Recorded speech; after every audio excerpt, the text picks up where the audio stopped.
Thanks for standing by through that. So being that it is 7:07, I will call the meeting to order.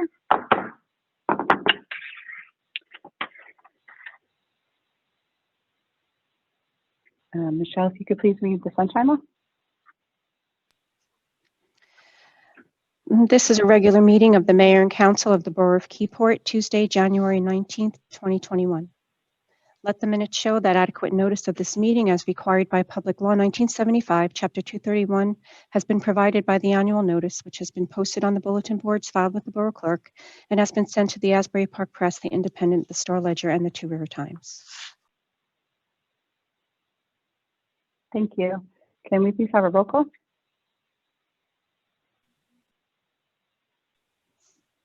Mayor Kennedy.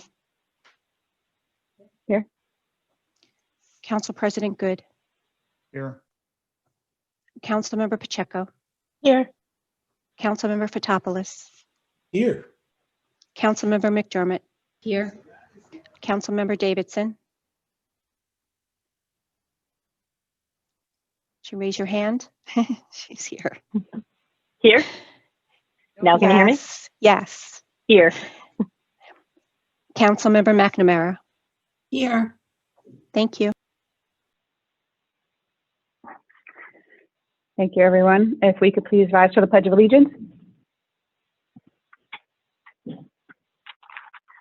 Pledge allegiance to the flag of the United States of America and to the republic for which it stands, one nation, under God, indivisible, with liberty and justice for all.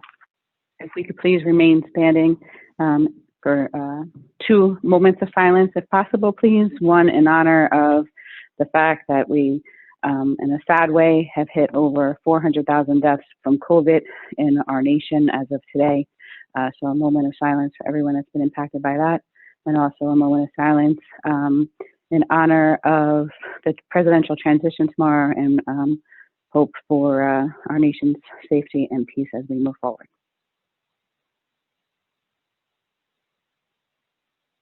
Thank you.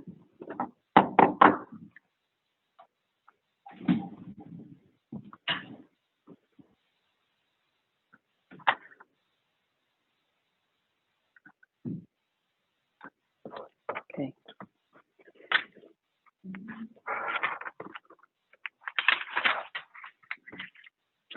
Yesterday was Day of Service in honor of Dr. Martin Luther King. His birthday was on Friday, and but it's recognized on the 3rd Monday of January every year. We did take a step forward and issued a proclamation, which I would like to take a moment to read. It was posted on social media yesterday and circulated. Whereas Dr. Martin Luther King Jr. was an individual with the courage of his convictions and a person of integrity who during his lifetime weathered storms of disapproval and unpopularity as he advocated for social and economic justice. And whereas Dr. Martin Luther King Jr. provided a vision of a society where all people would be treated with respect and dignity. And whereas Dr. King's legacy remains a major influence in promoting his ideals of equality and opportunity for all people. And whereas Dr. King set an excellent example of leadership for all Americans. Whereas on January 18th, 2021, our nation and state honored the memory of Dr. Martin Luther King Jr. Therefore, in the County of Monmouth, State of New Jersey, I hereby issued this proclamation to celebrate the life and legacy of Dr. Martin Luther King Jr. and recognize his valuable contributions to our nation and its citizens. And I requested that we all honor his memory by pledging in our own lives to do everything we can to make America a place where the dream of freedom, brotherhood, and sisterhood will flourish.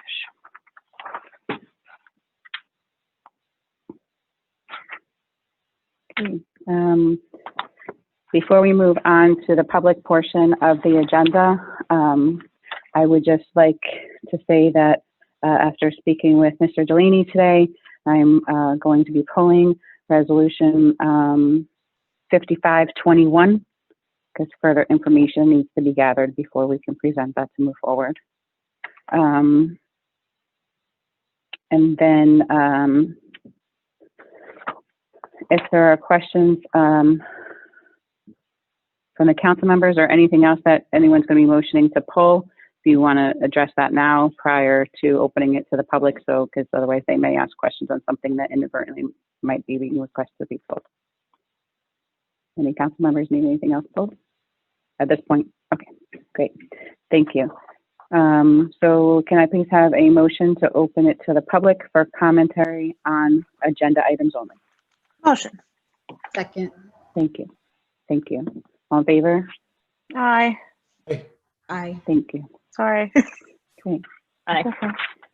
Anyone from the public that's on video, if you could please raise your hand. If you have a question on the agenda, we'll go through raising of hands first, and then we'll go to the phone line.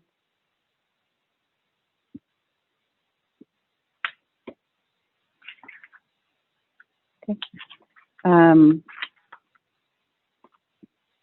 Anyone on the phone line that wishes to ask a question on agenda items, please hit *6 on your phone, or if you're on the computer and not showing your video, just unmute yourself, please. Michael Lane, 51 First Street, Keyport. Hi, Mr. Lane. Good evening, Mayor, members of council, and welcome to the new council people, Councilwoman Davidson and McNamara. Relative to the agenda, I ask that you add under new business an item, marijuana dispensary land use regulations. The borough needs to specify the zoning districts, setbacks from schools and residential districts, any restrictions, hours of operation, number of dispensaries, amount of growing, areas for growing, to avoid the kind of problem that we ran into when one of the developers wanted to put a XXX. Mr. Lane, is this, that would be on new business later on, but I do appreciate that. But that would be a second comment later. That's not on the agenda now. That's what I'm recommending. I'm talking about things that are missing from the agenda. Under old business, ask that you add a number of items. And this is in lieu of the fact that we no longer get a borough administrator's monthly report. And so the items are Mid-Atlantic engineering plans for the contamination remediation at the Browns Point Marina, as to what is the status of that. At the last council meeting in December 12/11, it was stated that the borough administrator is working to have a meeting set up with the Keyport Environmental Commission. Again, if there was a monthly borough administrator's report, I wouldn't need to put this on the agenda. Update the tax board mod 4 zoning data to align with the 2012 zoning map adopted in the 1218 zoning ordinance. Right now, the mod 4 data does not align with the zoning map for the First Street townhouses, for the Keyport Yacht Club, for the Raritan Cove, for Longview Boat Works, and for the redevelopment of Browns Point Marina. Again, if there was a borough administrator's report, then in addition, you need to validate the recently posted revised general ordinances of the borough of Keyport. I recommend that you have the responsible borough staff for enforcement in those different areas sign off on that revised ordinance. There's a number of issues. In addition, the borough website lists in both the construction office and the planning office different sets of documents for zoning and for construction. And so those documents need to be removed and linked directly to the new revised zoning ordinances. In addition, I did a quick audit of the land use requirements in the new revised zoning ordinance, and there's no zoning schedule and there's no zoning maps. So that needs to be dealt with. Again, Borough Administrator's report could talk about establishing data on permitted. This has been an issue for a long time. I've written it up before. There's no database on permitted non-conforming uses. And the construction office does not audit changes, for example, from the landlord registration program and from the tax assessor's reviews, property record cards, in terms of alignment with the permitted use. So that's a gap that was supposed to be closed. And in addition, adjust the audit the year-end assessor's report relative to the number of homes that were to be inspected, what percentage of the homes were inspected, and what action was taken on the non-inspected homes. Another item under old business is update the building height requirements in ordinance number 14-13 to align with the new land use requirements on building height. And finally, an item that's been on the list for a long time is for the Borough Council to take responsibility for the abandoned and unanchored RVs at the lot that the borough now owns on lot 24, block 22.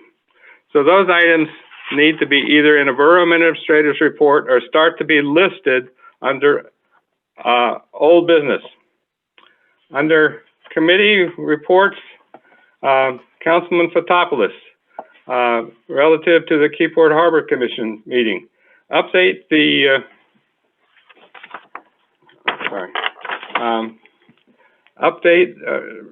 regarding the status of posting of the Embarrack presentation given at the December Keyport Harbor Commission meeting regarding the boardwalk high voltage DC transmission line that's going to go through the borough streets and through the bay from Olson's Marina out to the windmills.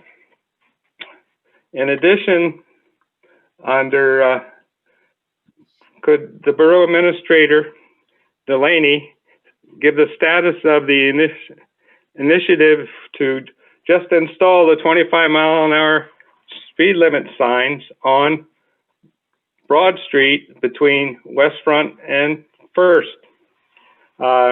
Mayor Kennedy, at the December meeting of the Planning Board, you talked about the issue with the three new duplexes at First and Waverly.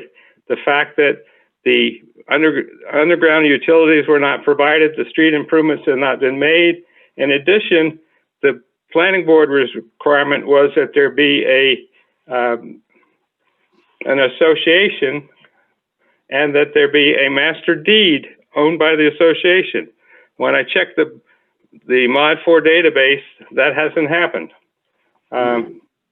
Under the consent agreement, I just make a comment. None of these resolutions were posted till this afternoon. Is that in alignment with the requirements? The only requirement is that the agenda be posted 48 hours in advance. None of the resolutions were posted until this afternoon. I said the only thing that's required is that the agenda be posted 48 hours in advance, which was posted on Friday. So we don't want people to know. Okay. Couple other items. Report of departments. If the tax assessor could identify the sections of the town to be inspected going forward, and the percent, or that were inspected, and the percent that were actually accessed and inspected. That's all I have. Thank you. Anyone else in the public wish to speak? Please unmute yourself by hitting *6, or if you're on the computer without your video, please unmute yourself. John Marilla, 34 Broad Street. Hi, Mr. Marilla. These are for agenda items. Just understood. Question regarding Resolution 5621, the award to CME for improvements to Church Street. Mhm. Can you tell me, on January 1st, we appointed, the council appointed the engineer, and I went back and I looked at the resolution, and truthfully, I didn't understand the $50,000 contract, the 38.4 and the 11.6. Now, is that just to retain the engineer for certain borough business, but when a resolution to authorize them for like the Church Street project, in other words, is that project paying the engineer or is the borough paying the engineer? I mean, ultimately So- it is the borough, but my question is 5621 authorizes CME as the engineer for improvements to Church Street. So what I'm saying to you So- is, in other words, are we funding that from the project for the engineer? So Okay. the NJDOT grant covered a portion of the Church Street pavement project, which was Yes. roughly about $200,000. The project in total comes to about, probably by the time it's said and done, but we still have to do a full mapping and look with the engineers, which is what this preliminary $76,000 will cover. But the estimated project cost currently is $750,000. So the Borough Council approved a $500,000 bond late last spring to be able to furnish the rest of the project in its entirety. And the money that comes from the grant is not able to be used for soft costs such as engineering costs. So the initial $76,000 is, yes, for the engineering part of the engineering of this project. The one that was a contract that you're referring to that was approved on New Year's Day is for the daily operations of the borough, for when we need consultations and so forth for things on the borough end. And whereas this project for the CME to be, if they were to be awarded this evening, would also include having an engineer on site during the project. But I will refer to Mr. Delaney to confirm that I'm correct. Is that correct explanation, Jay?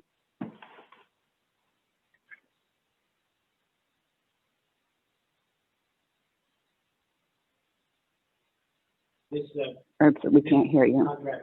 I can't hear you. Can you hear him? I can't hear you. Hold on one second, Mr. Mullen. No problem.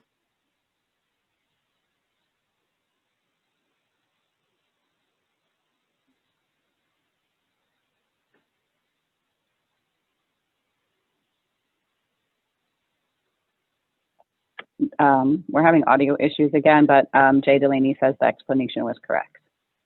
Okay, thank you very much. You're welcome. Thank you.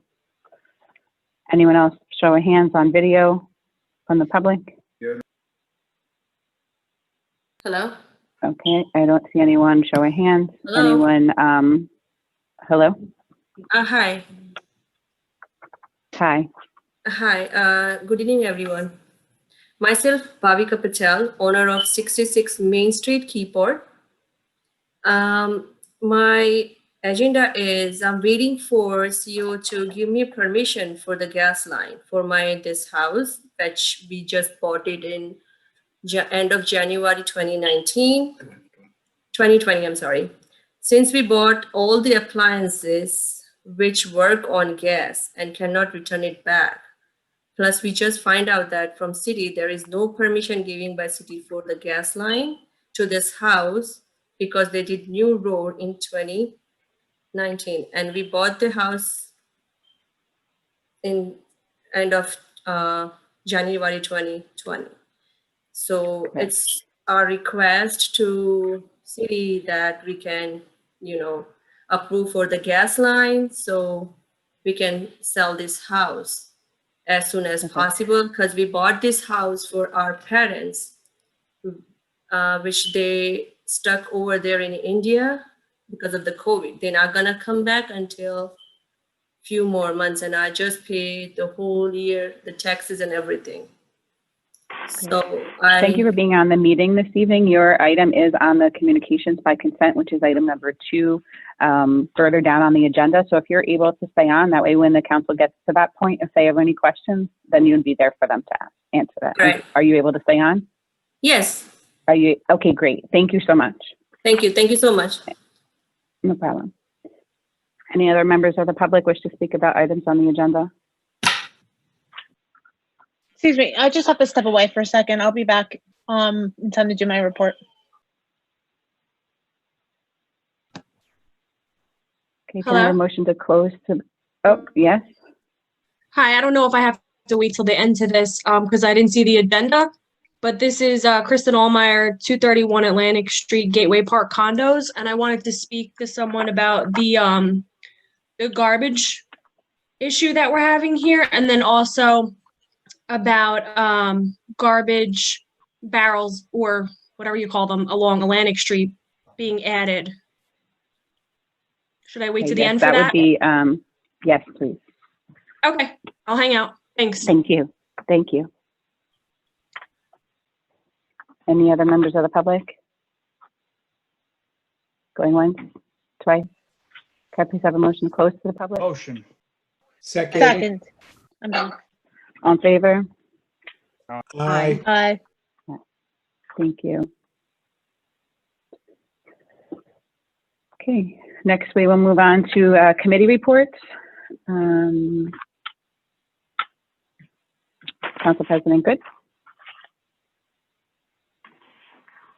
Thank you, Mayor. Well, with regard to the fire department, I have last year's totals for a breakdown in calls. There were 11 structure fires, 11 cooking fires, 1 vehicle fire, a boat fire, 2 brush fires, 3 mulch fires, rubbish fires, 66 medical assists, 5 vehicle accidents with injuries, 9 vehicle accident cleanups, 1 search for person in water, 1 auto accident with extrication, 5 remove victim from stalled elevator, 3 water or ice rescues, 9 watercraft rescues, 1 gas spill, 16 natural gas leaks, 5 carbon monoxide incidents, 5 electrical wiring issues, 26 power lines down, 2 arcing transformers, let's see, 2 animal rescues, 1 public assistance, 2 police assist, 10 public services, a defective elevator, let's see, 18 smoke scares, 2 severe weather assessments, 1 flood assessment, 6 windstorm tornado assessments. We had some severe weather standbys for a total of 369 calls. These are all for our volunteers, and they did one heck of a job last year, considering that they were dealing with pandemics. And I'm pretty sure that we mentioned that there was possibly a little microburst tornado. Trees were falling. I understand that trucks can't seem to drive around town without pulling down wires now, so they have to respond to that also. So I'd just like to put that in the record and thank them for everything that they do.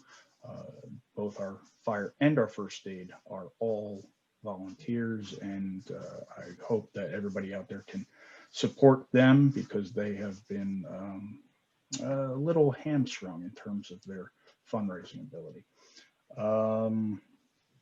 With regard to redevelopment, actually going back to the fire department, on the 1st, we swore in our new chief of the department, Jay Barsari, along with the 1st, 2nd, and 3rd assistant chiefs. Redevelopment, since the December, this will be the December meeting, we have met with 1 meeting with a redeveloper and 1 Zoom meeting with another redeveloper dealing with certain parcels. in the town.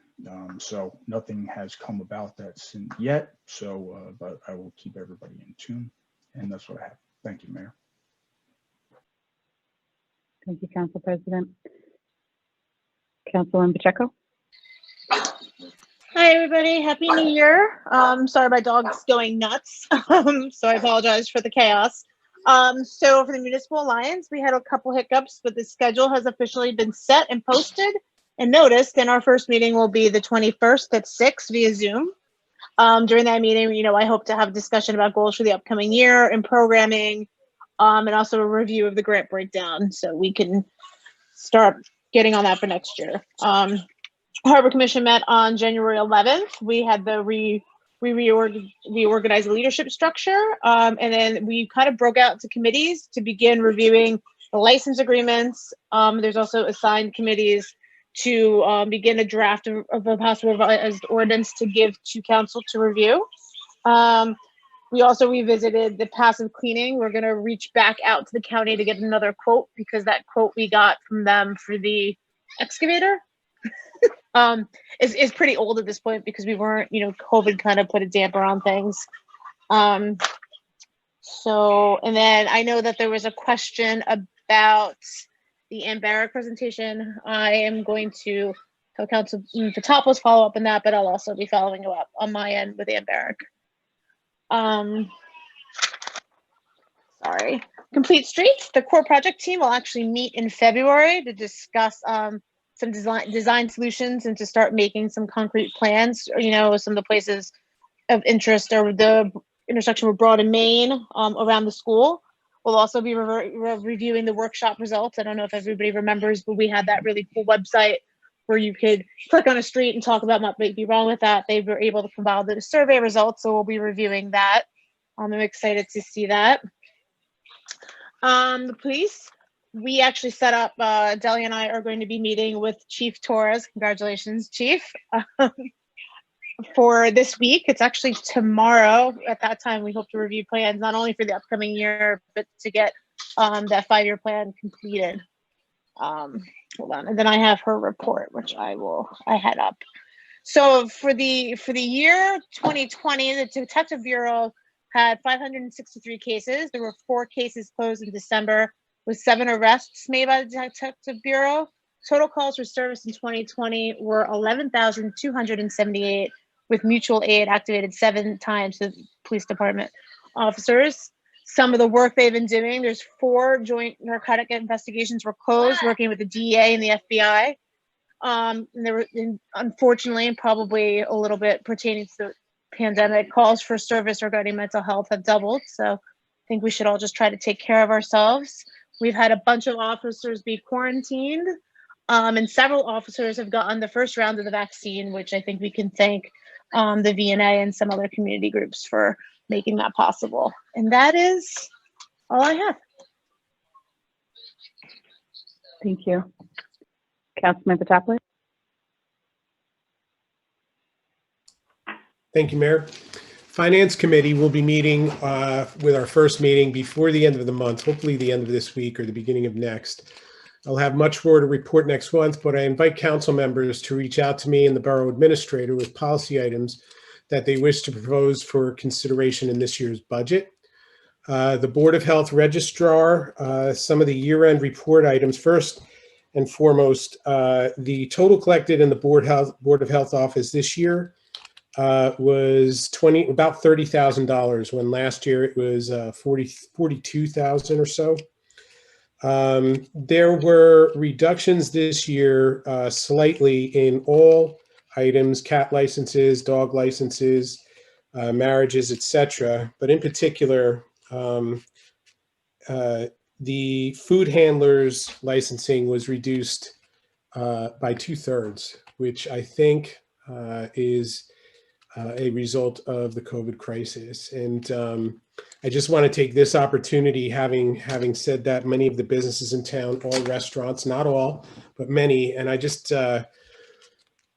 I'm grateful for the work that the MPP team and especially Nicole Henn have done to help support the businesses in town. It's obvious that every little bit helps. And in many cases, this isn't just a little bit, it's significant. So thank you for that.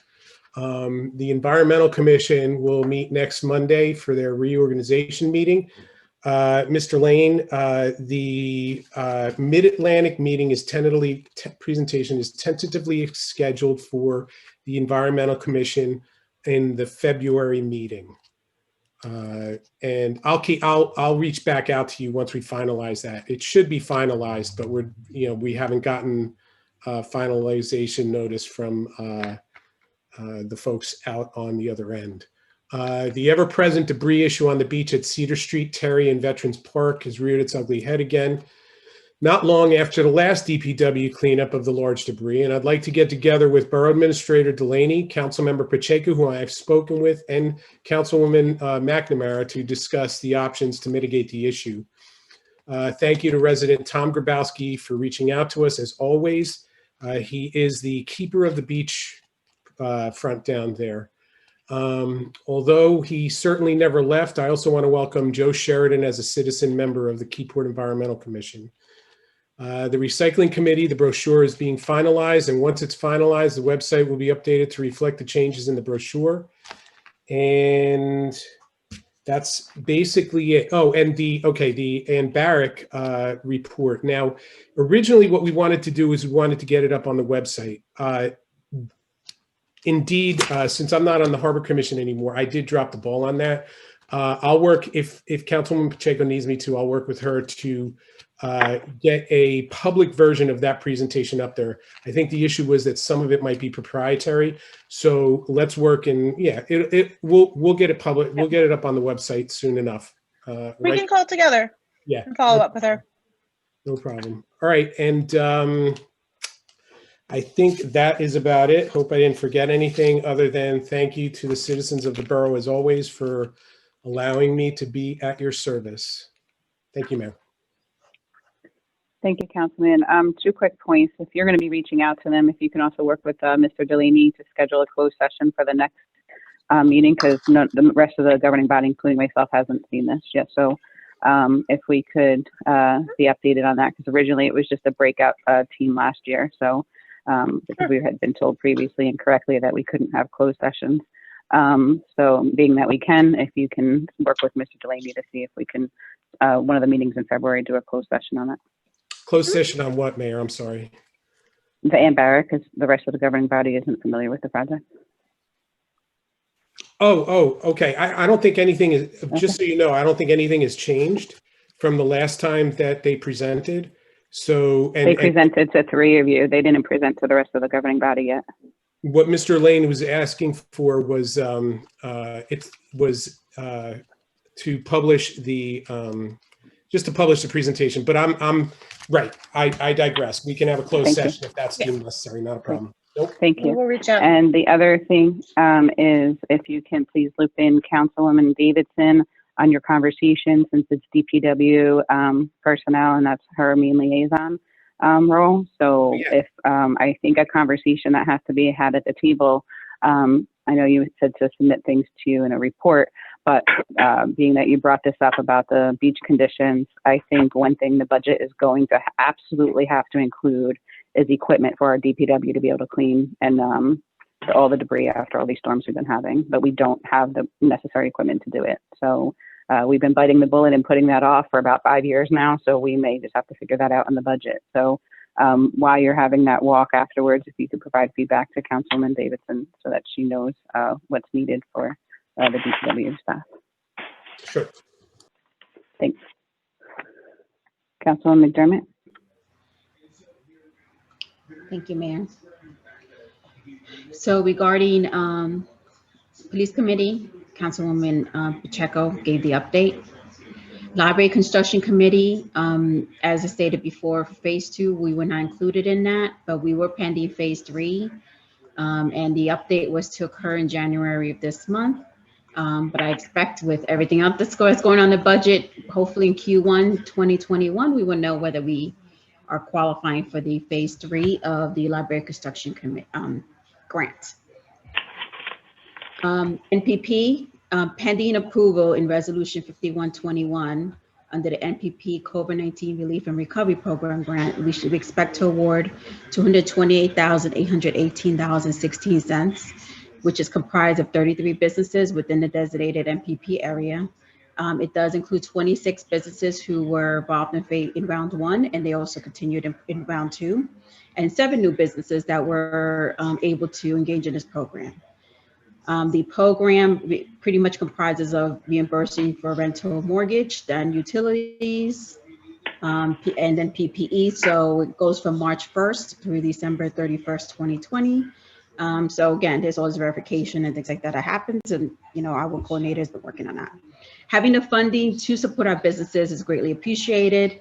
And again, it's been something of an asset value to able to sustain our businesses and also our property owners through this difficult, challenging COVID-19 period.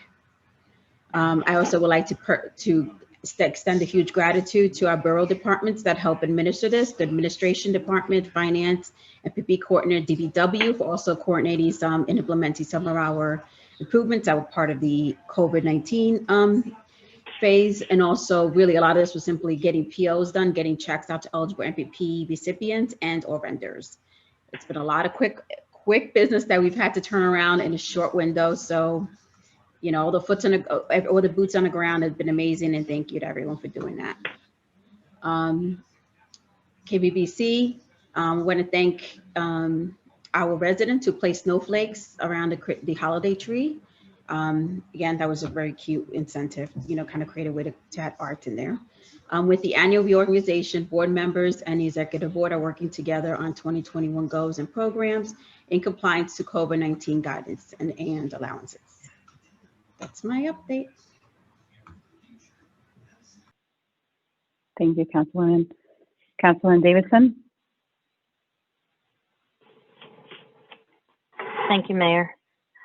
So my update for the building monthly report for year end, we had for code enforcement, we had 532 COs.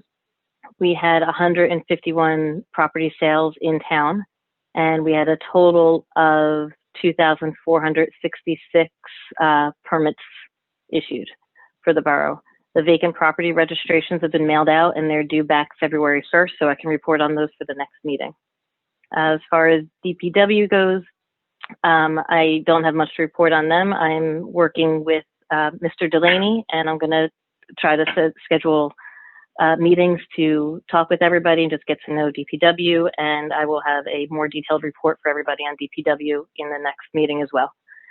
I do believe they are picking up Christmas trees around town, so if you need additional information, you can call or find the information on the website. And I think that is it. Sorry to be short and sweet. I will get the swing of this and have more next time. Thank you. Great job. Just for point of clarifications for record keeper purposes, I think you mentioned there was 550, I think that COs were issued, correct? For the full year of 2020, it was 532 COs issued, yes. Okay, correct. Okay, I thought you had said home sales, so I just wanted to clarify that COs could be in apartments too, and because we have such a large apartment base, I just wanted to clarify that for the record. That's fine. Yep. Thank you. Great job. Thank you. Councilor McNamara.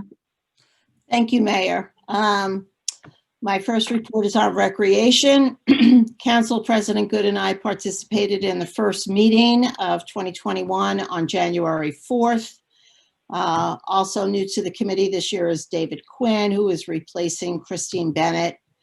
Also spent time with outgoing liaison Councilmember McDermott to help with getting up to speed and getting insight based on prior years. The committee did come out with some new forms that have been created to ensure that all necessary information is submitted and that the appropriate folks are brought into the loop as events are discussed and planned. Expect that there will be some to discuss at the upcoming February meeting. That's when we are expecting to see some of the forms submitted with potential events. We've entered our second calendar year of navigating events in a pandemic. and hope to be reviewing potential calendar events and programs for safety, etc., on a regular basis. On the senior side, Council Member Good and myself have a virtual meeting scheduled for this Thursday with Madeline Costello, the Senior Center Director. Besides formal introductions, we look forward to sharing thoughts on what 2021 will look like for our seniors. The director reached out with a suggestion to extend the membership of non-residents that paid for a 2020 membership, extend those through the end of 2021. Also, we understand that roof work has been happening over at the building. For the Green Team, the first meeting will be held on January 26th. In the interim, I did speak with Michelle Knox, who is a member of the Green Team and looking to establish a creative team as the first step in working on gaining points that could range anywhere from 30 to 85 points under the Arts and Creative Culture umbrella in the Sustainable New Jersey program. I'm researching the two main options of establishing such a team. One would need to be documented via resolution and/or ordinance as a standalone committee by the borough. And the other option is actually just through the Green Team minutes, documenting the creation of a creative team as a subcommittee. So I'm just trying to find out if there are any specific considerations that we should pay attention to surrounding those two methods. And that is it. Thank you. I just have a question. Mm-hmm. Are these points, are these points in addition to points we're already receiving for just having the Art Society in town? Absolutely. Yeah. Okay. It's an ongoing, and it includes a creative asset library. Mhm. So, throughout the entire town. Great. It's a multi-year effort. Awesome. Oops, Joe Biden. Thank you, Councilwoman. I actually am going to attempt to attend the January Green Team meeting because by default, I hold a place on that as well, which is one of the things that have been great about this reorganization on January 1st was in preparation for that. So many past ordinances were pulled and gone through between September and December to see what the correct body member makeup was. But last year I had hoped to get an initiative going in municipality for the mayor's wellness campaign. Obviously we were thrown some monkey wrenches last year, and that unfortunately got put to the bottom of the priority list, but I think now more than ever it's more important. So for some outdoor wellness initiatives that I have in mind, but doing some research on that, it turns out that if you do have that initiative in your municipality, it also can provide substantial possible points. So maybe this could be the year that we go to above bronze, who knows? But I'm going to be reaching out to JP, but I do have that on my radar. So hopefully I'll see you at that meeting. So thank you for your report. For mayor's report, as you guys know, on January 1st, in the past, I usually pick 3 organizations for when I do weddings. And then since I'm not able to, by law or statute, be able to collect money for myself when I'm doing the wedding ceremonies and performing the marriage ceremonies, when they reserve for me to perform them, then I have a sheet for a suggested donation. It's not required, but it's suggested. And then each year there's been 3 organizations. The first year we pulled 3 names out of a hat of 3 different organizations. And last January 1st of 2020, I picked the 3 emergency service organizations. And I'm happy to say that even in the pandemic, I was able to raise $700 to go between those different organizations, depending on which the spouse A and spouse A picked. So that's exciting. And then this year, I would like to continue to choose our first aid squad and our fire department. I know we were going to try and rotate these out each year, but I think it's important that our emergency services receive as much assistance as they can, since they're not able to do their traditional fundraising right now. And they also weren't eligible to apply for any of the grants that all the other nonprofits were eligible to apply for. So that's exciting news. It was interesting to see. It felt like I didn't do a lot of weddings last year, but I guess I did when I looked at the total of $700. So that was something fun to see. We had our library board of trustee reorg meeting last week, and the new officers were selected. It's really going to be interesting when we finally are all vaccinated as a population, and we can go into the library and see the major transformations that have been going on. As many of you know, we had a new library director start last January, right prior to the pandemic starting, but we also the council allocated some of the MPP funding to repairs there, as well as other repairs that were already slated for the library in their capital improvement budgets. So I think it's probably going to warrant a huge ribbon cutting. That's how much work has been going on inside, all while they've been able to turn their library virtual, and they've done an amazing job with that. So I think that they're going to continue doing that and a lot of different programming. Councilwoman McDermott reported on that we had our reorg for KBBC, and we're going to be working, on the future goals for 2021. Planning board will meet next week. We had I put a leaders meeting together for cultural and holiday planning with Keyport leaders. And that was a successful meeting.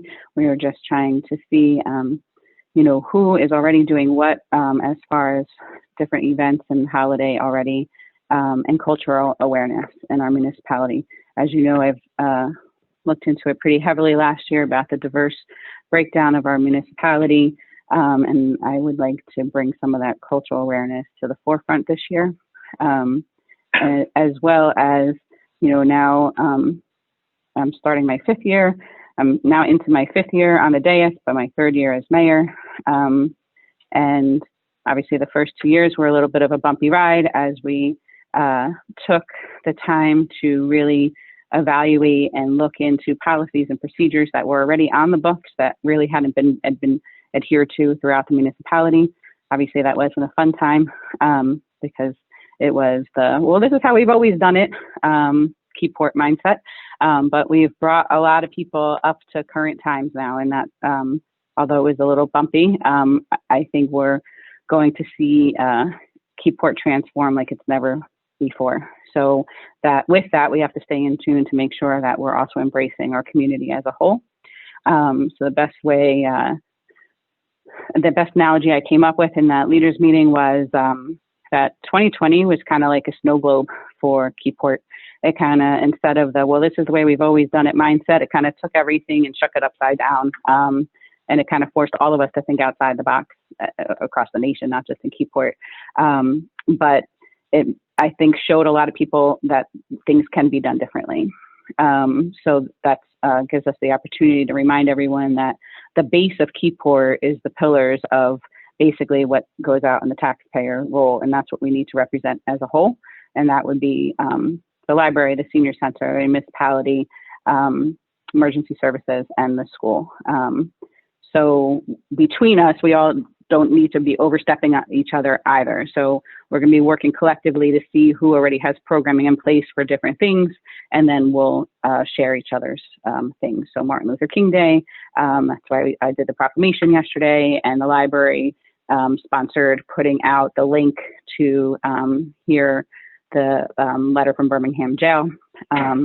So the school, so we're going to be working on all of that kind of stuff to bring cultural awareness and holiday planning throughout the municipality in a more solidified and collaborative way. And I apologize, but when I listed I missed one of the other pillars when I mentioned all of the municipal pillars that make the base of a snow globe, and that includes the senior center as well. We want to bring a lot more awareness to the functions that happen there. A lot of the membership over there is non-Keyport residents, because it's kind of a very well-kept secret how wonderful that place is over there. But I think our constituents as a whole need to know that that's a great asset to, whether if their parents moved here or a friend just moved into town, they would be able to refer them to the wonderful things that happen over there. So that's kind of my report and a little bit of the goal setting that's taking place for 2021.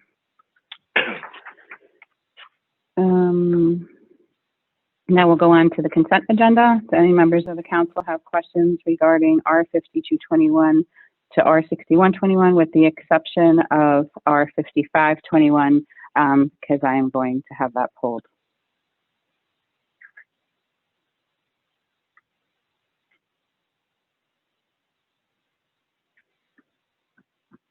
Any members of the council have questions? Mayor, you're going to have that pulled, right? We're not for discussion. It's just getting taken off. I mean, if you want to bring something up, you can, but I am going to take it off. I'm not going to put it in the roll call for the vote. But if you have questions on it. Oh, no. I was just wondering if I don't object to you taking it off and we discussing it at a later date. Are you taking it off to discuss outside of the consent agenda? Is that what you're doing? I'm sorry. I didn't understand. Oh, I'm sorry. I guess I wasn't clear. I apologize. I'm taking it off to put it to table it. I should have been more clear on that. I apologize. Okay. All right. Fine. Thank you for pointing that out. Mayor, I have a couple questions regarding R5821 and R61-21. Okay. Which one would you like first? So let's start with R5821. Okay. Mr. Delaney and I had a quick conversation about this, and I was wondering if you were able to get any clarification. Do we need to put a specific doctor's name in under that for the immediate care walk-in for employees to see? And can we put in the exact address of immediate care, even though we all know it's in Hazlet? It might be prudent to put that in there as well. Good catch. We can certainly add the address. Can hear you. A little bit. Okay. We can certainly add the address. That's not an issue. The specific borough is really not including the meeting at that particular time. Although most of our activity is scheduled. So I'm not sure if you heard what he said, but his suggestion that we do put the address on. We can list Airport Plaza, Hazlet, but as far as listing the borough physician, it's really who's on duty at the time, and that it's usually appointment based for what services this particular resolution is for. Is that correct, Okay, Jay? Did I repeat that correctly? Jay, is that correct? Okay. Okay. And do we know if this is a franchise? So are there multiple locations for immediate care, or is it just this one location to Hazlet? It is the specific location. But do you know if it is a franchise and if they have other locations? Okay, so we're not sure if they have other locations, but I think they do. So I just don't have that in front of me. So I just looked it up. I don't mean to interrupt. It looks like they've got one in Marlboro. So Might just be I think it is Marlboro. prudent to list, if we could fix I will defer to And Brick. Ms. London on this. Can we adjust the resolution and still vote on it tonight by us adding, I don't think it's a substantive change, but maybe it's too substantive change by us defining one location only. Is that okay, Ms. London? That is fine. It's not a substantive change. It's more ministerial. Okay, so, okay, great. So Councilwoman Davidson, we can vote on that when we motion, and we can say to add Airport Plaza and Hazlet as the location. Thank you. And then in regards to R61-21, the shared technology services, I have a few questions, but the most important one is on point number 8. It says the agreement during a term of the agreement for 1 year past the expiration date. Oh, I'm sorry, let me repeat that. My question is basically, after we terminate an agreement, why are we obligated to not hire any other township employee, consultant, or subcontractor or agent to provide technology services after a full year the agreement is expired. That's, I'm sorry, Mayor. That's if I- Sure.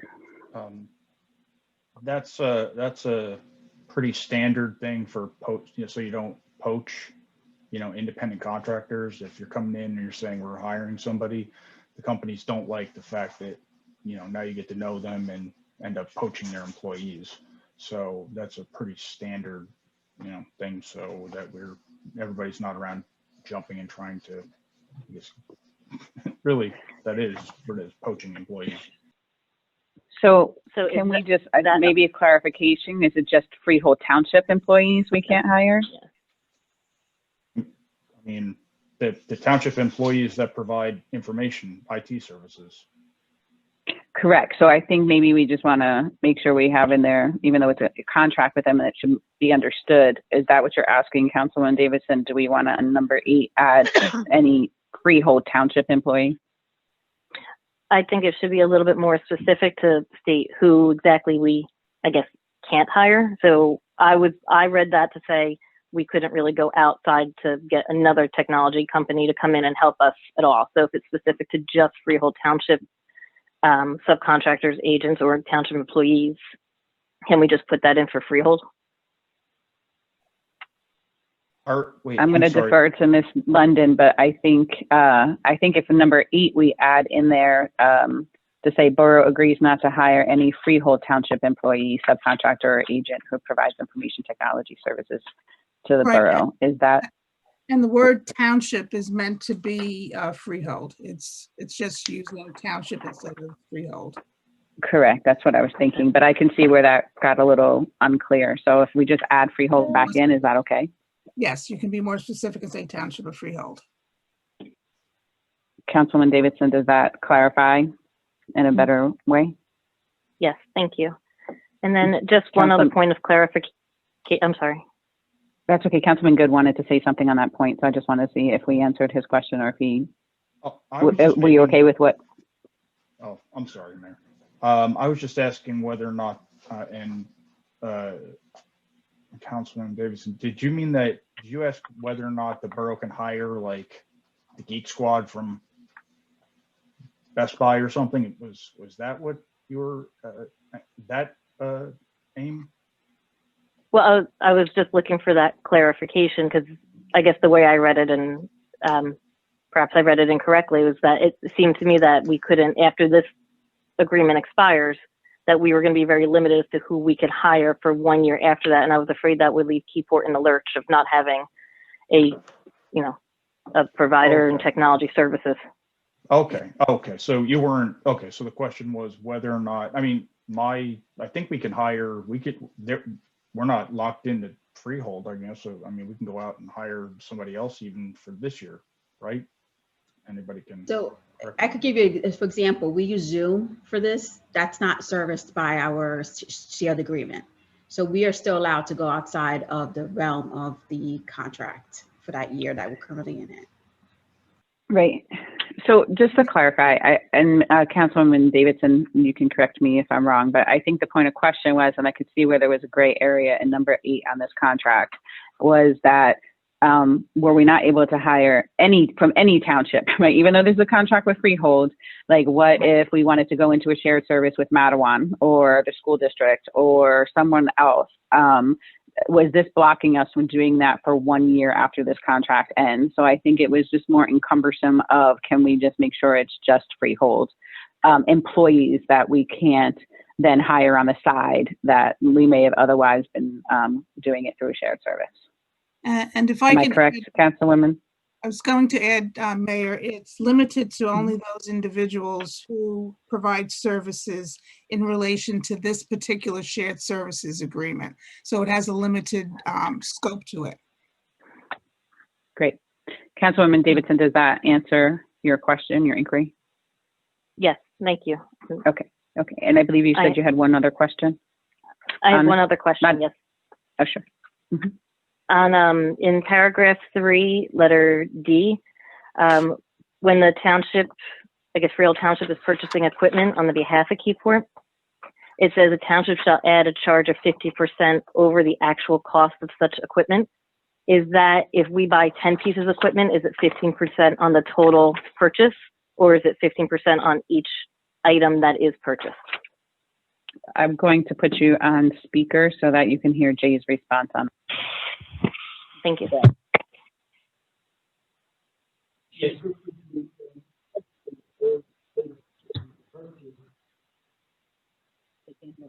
Can't hear you.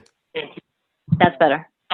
Can you hear me now? I think they're just hearing you. A little bit. The 15% upcharge is based on them providing us with assistance in obtaining the equipment. So any of the equipment that we purchase through Freehold would have that 15%. Does not apply to those items that we purchase directly.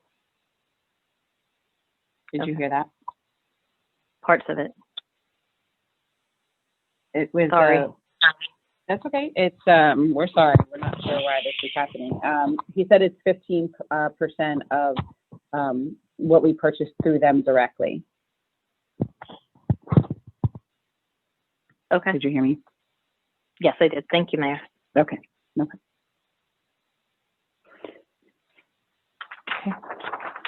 Does anyone have any other questions on, from council on resolutions, R52 through R61?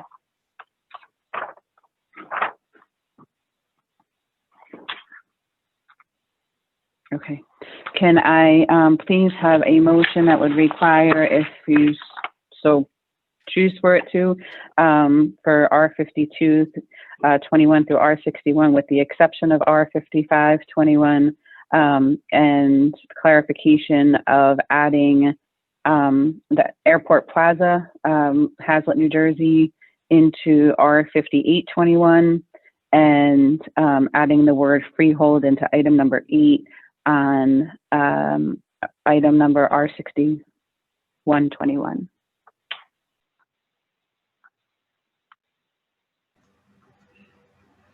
Motion? Can I just say Second? motion? Second. Yeah. No, you need to repeat everything I just said. If you're I don't even know if I could. I'm just motion for it. Second. Miss London, can they just motion for what I said, or do they need to repeat it? If you could repeat it as well as you can. Okay. Me or them? Whoever's making the motion. Okay, so do you want me to say it again so you guys can jot it down so you can motion it? I think Okay. I can do it. Just let me know if I got it wrong. Motion for the consent agenda R5221 through R6121 minus R5521 with the update to add, this is where I'm gonna lose it, Airport Plaza as the address for R5821. Did I miss anything? And the word freehold And the word freehold in R6121. in R6121. Second. Thank you. Can I please have a roll call, Michelle? Councilmember Good. Yes. Councilmember Pacheco. Yes. Councilmember Fotopoulos. Yes. Councilmember McDermott. Yes. Councilmember Davidson. Yes. And Councilmember McNamara. Yes.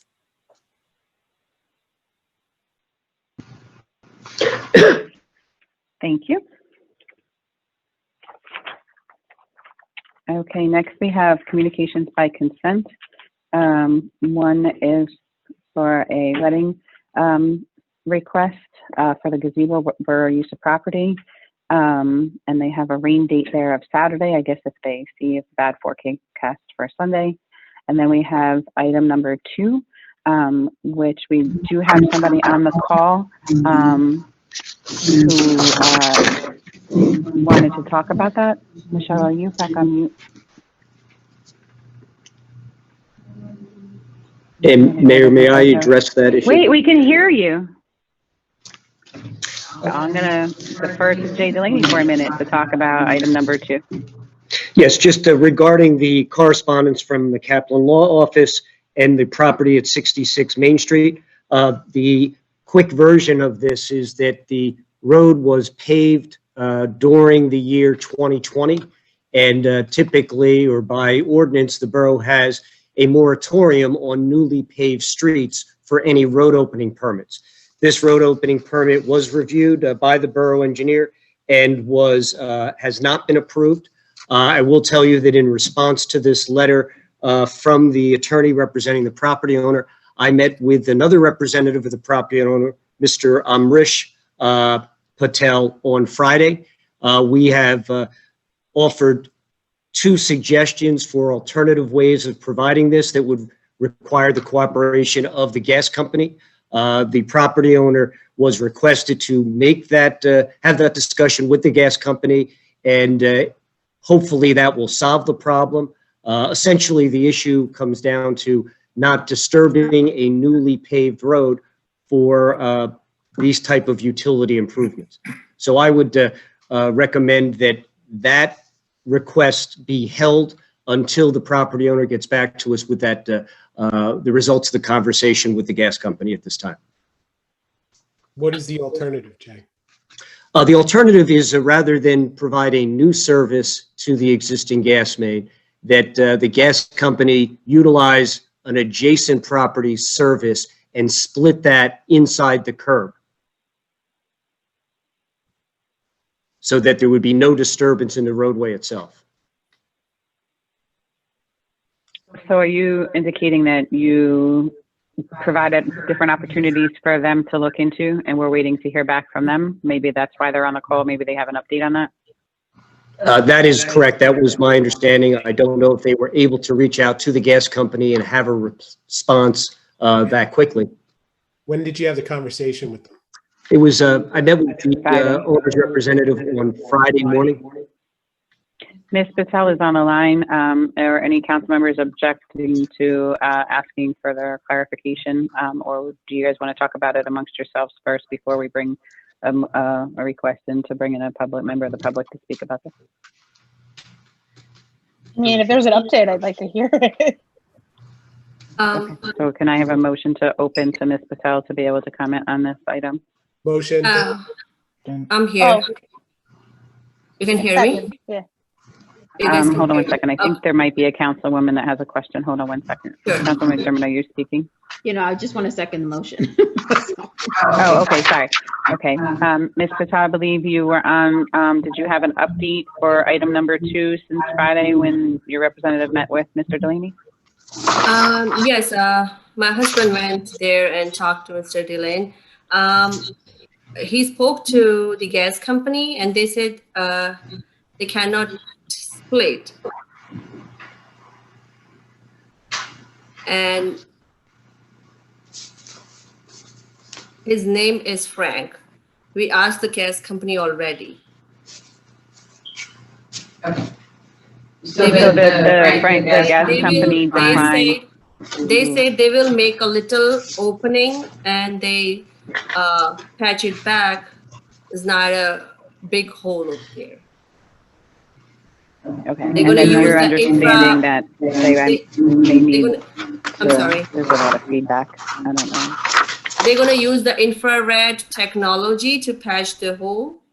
That won't be a problem. That's what Mr. Frank said it to us from the gas company.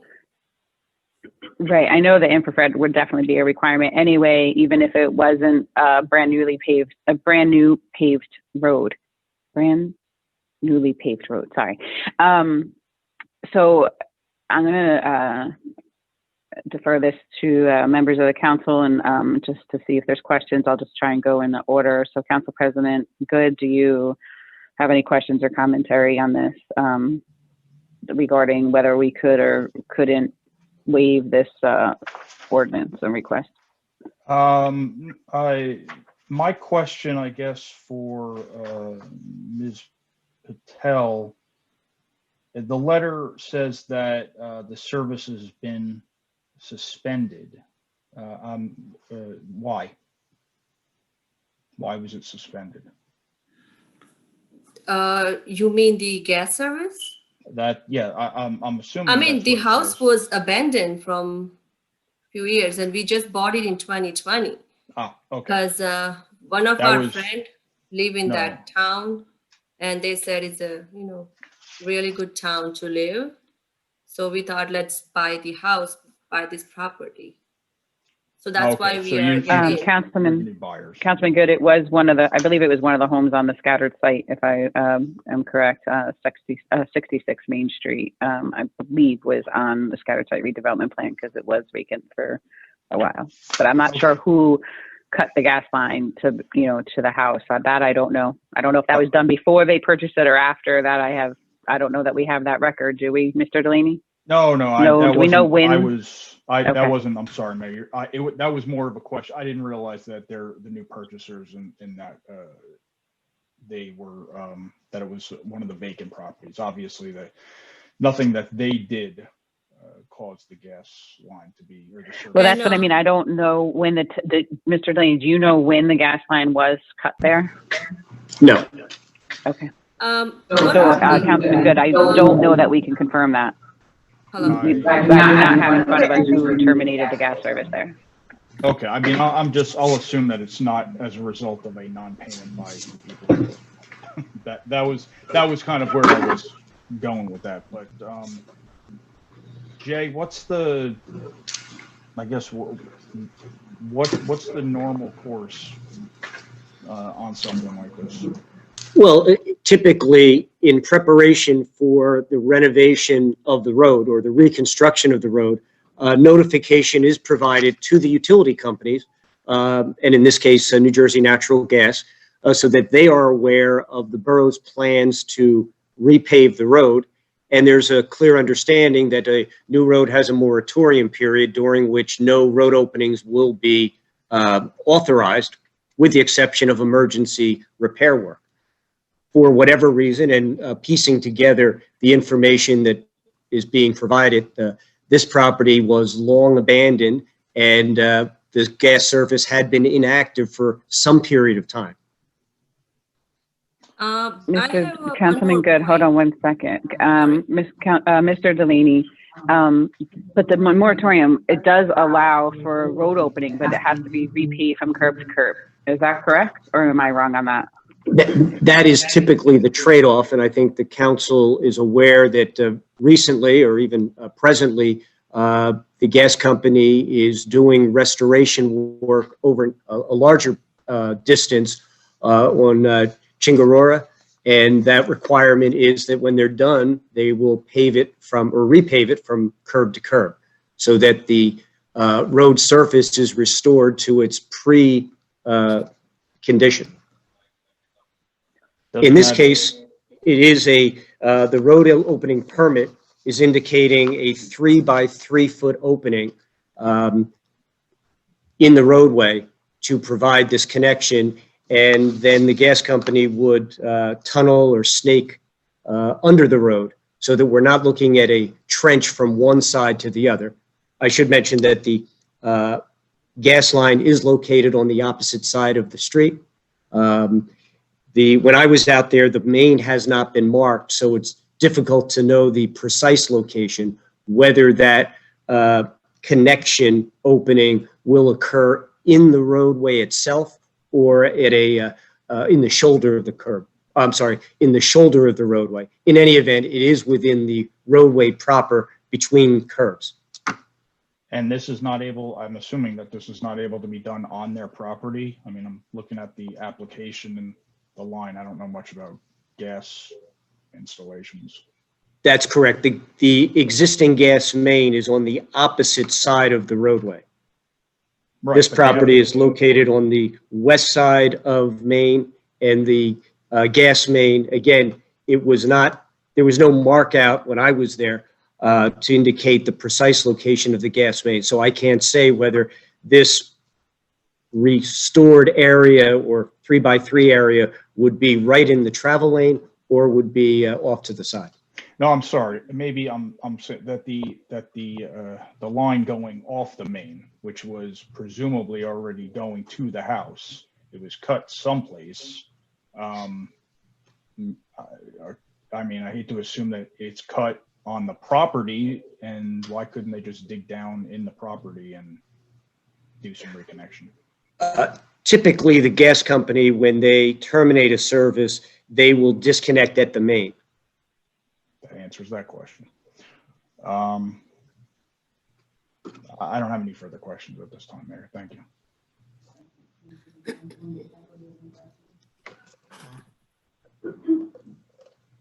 Hello?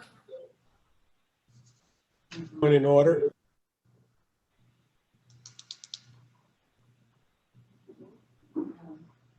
Oops, sorry. Councilwoman Pacheco, do you have any questions?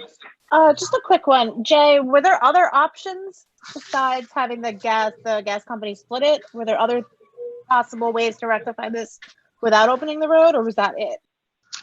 The other suggestion that was offered was that instead of going with natural gas, they consider, even on a what I would call an interim basis, convert the use propane gas. That would require changing out the appliances. I believe that. I'm sorry.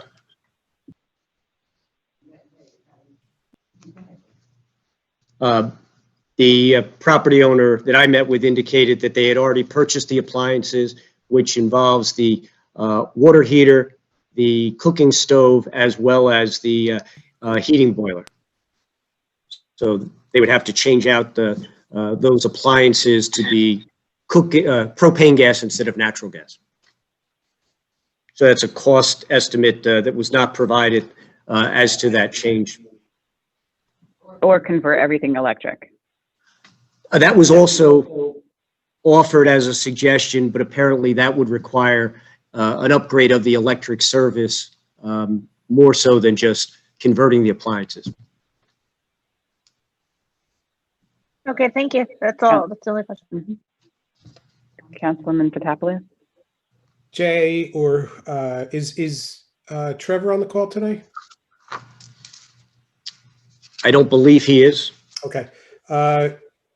The referenced at service has been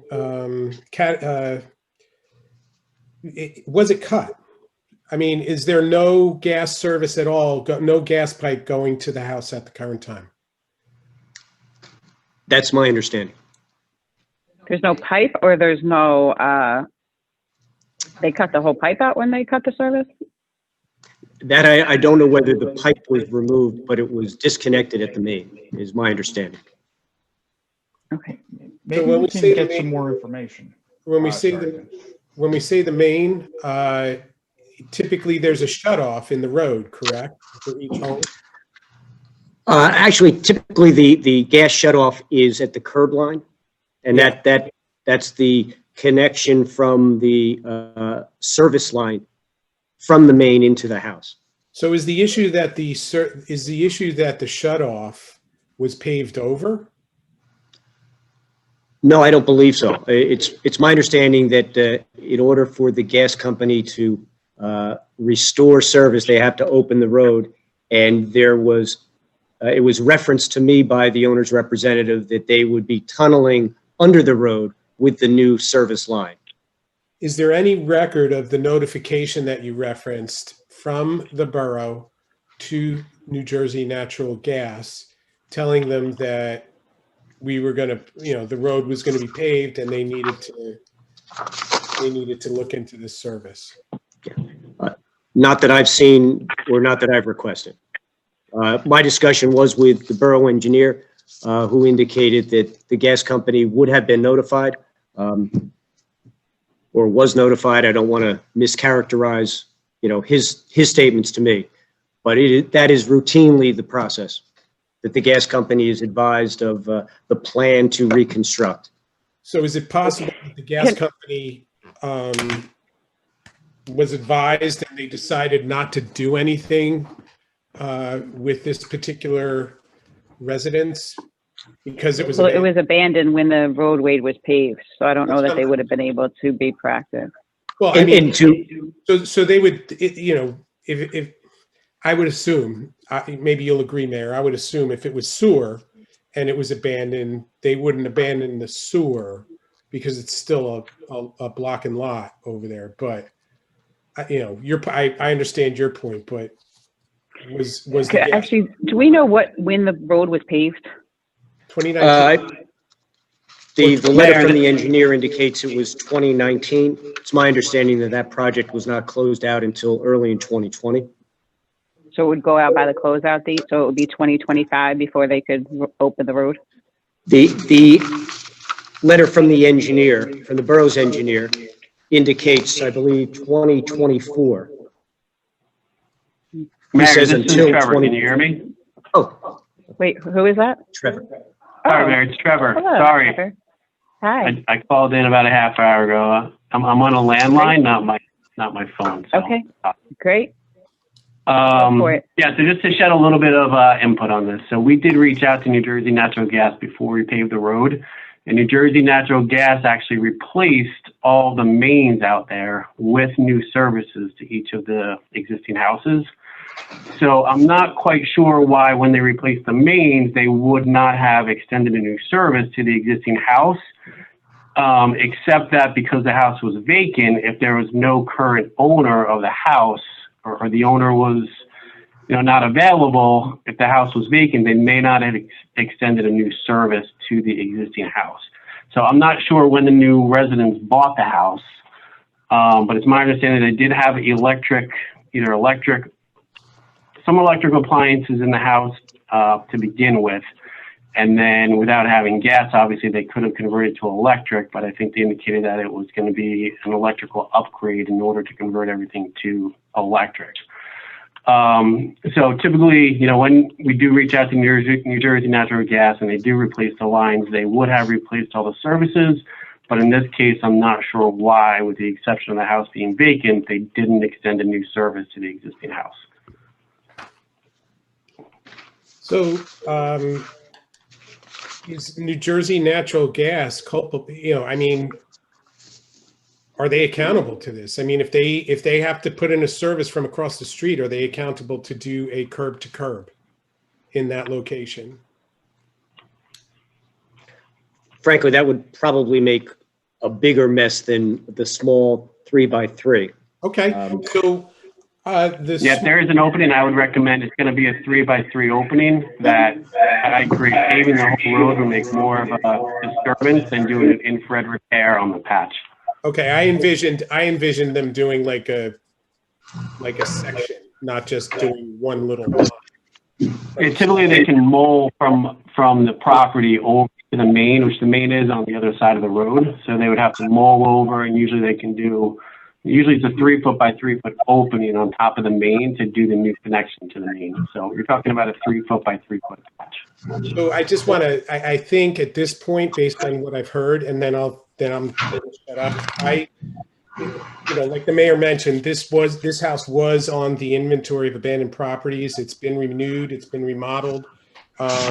I don't see, under the circumstances, if we were to be doing this if it was a gas leak, we'd have no question to do it.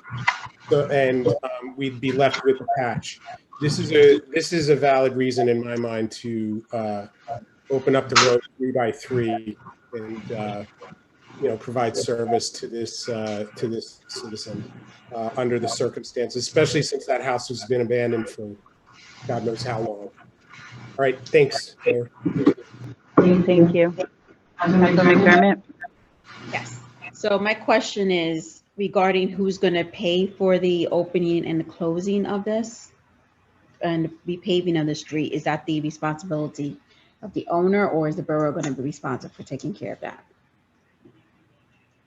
That would be the responsibility of New Jersey Natural Gas.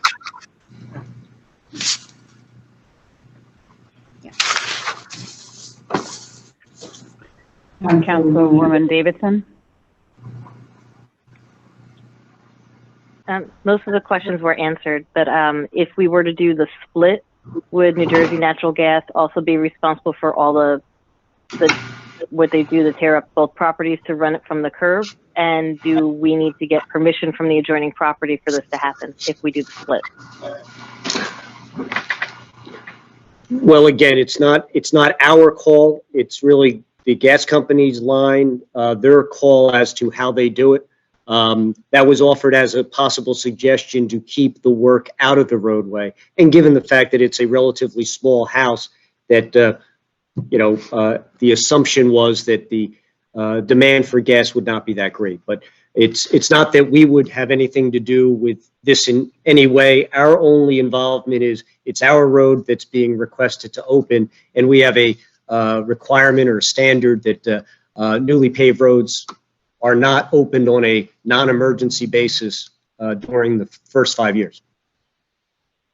And I'm sorry, the road was paved when, in 2019 or early 2020? That section was the fall 2019. Okay, thank you. Councilwoman McNamara?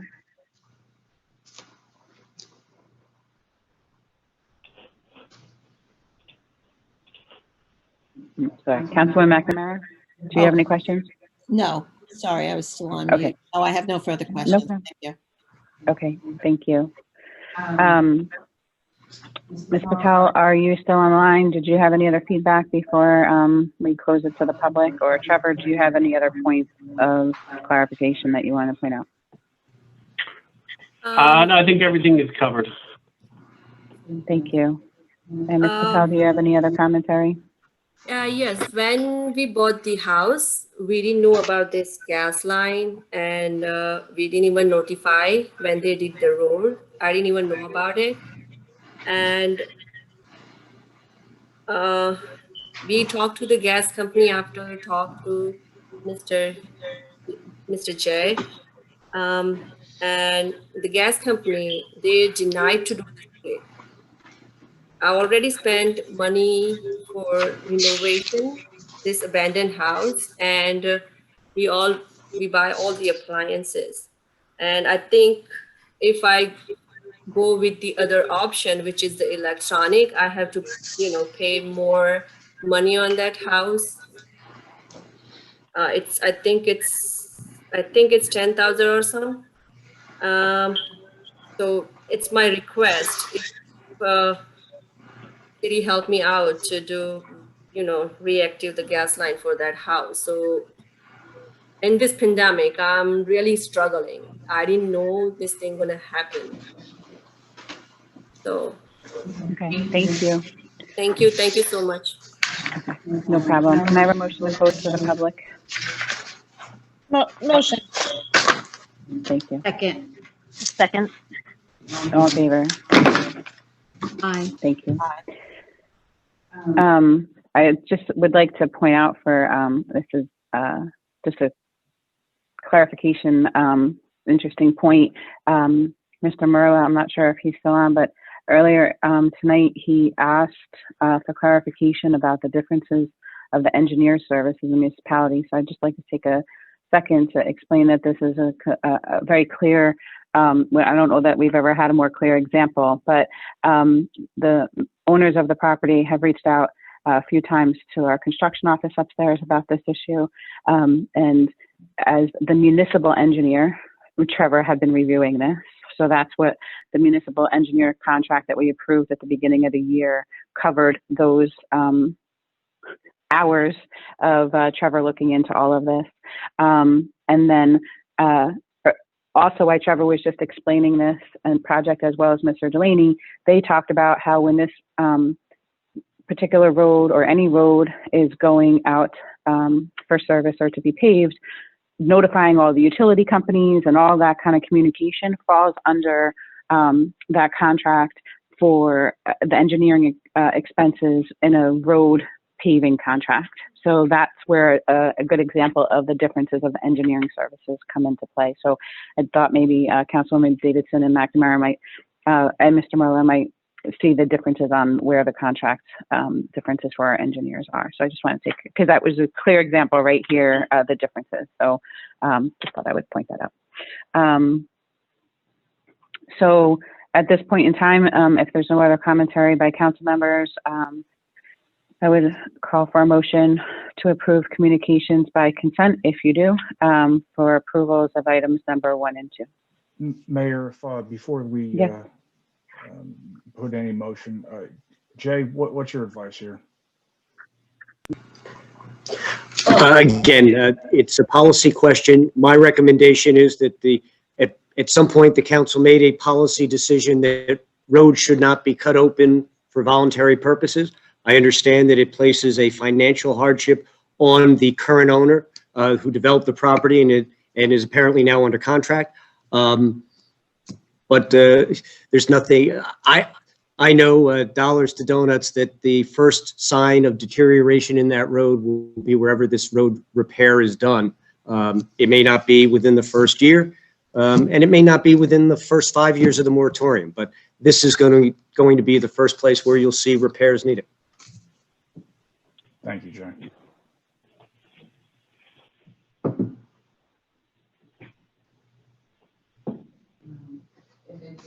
If it's a pleasure of the council, we can separate these.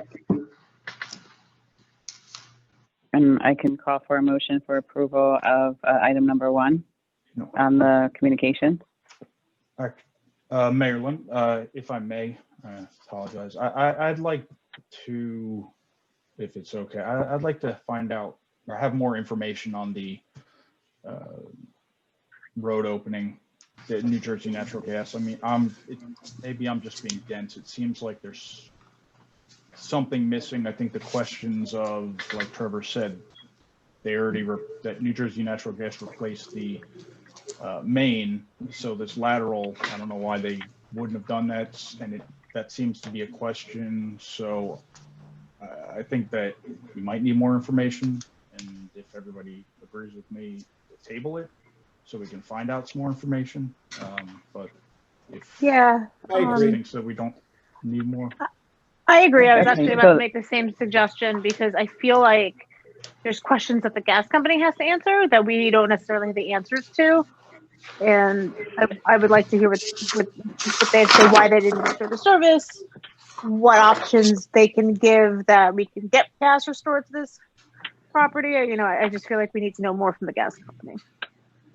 Okay, so then could I do a, just for separation purposes, can I please have a motion to, if you so choose, to approve item number 1 motion. of communication? Second. Can I have a second? Can I have a roll call on that, Michelle, please?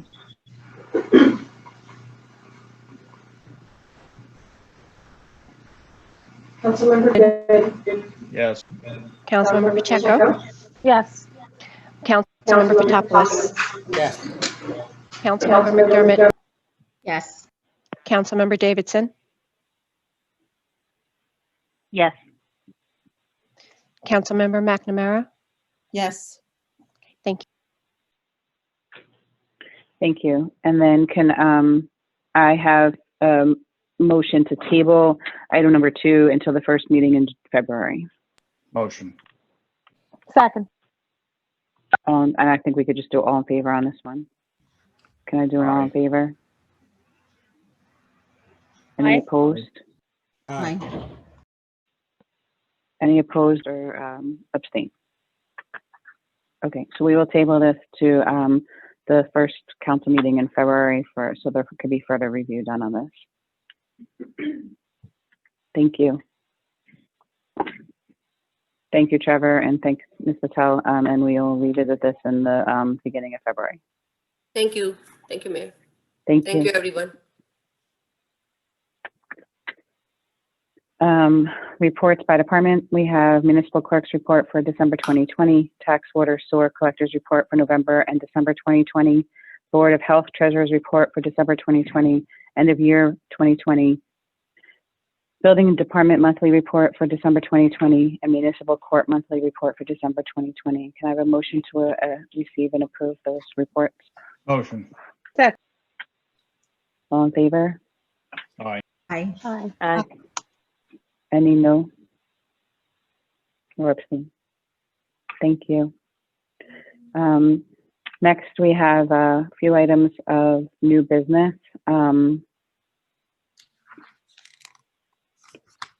There's something I wanted to switch the order of, though. I don't remember which one.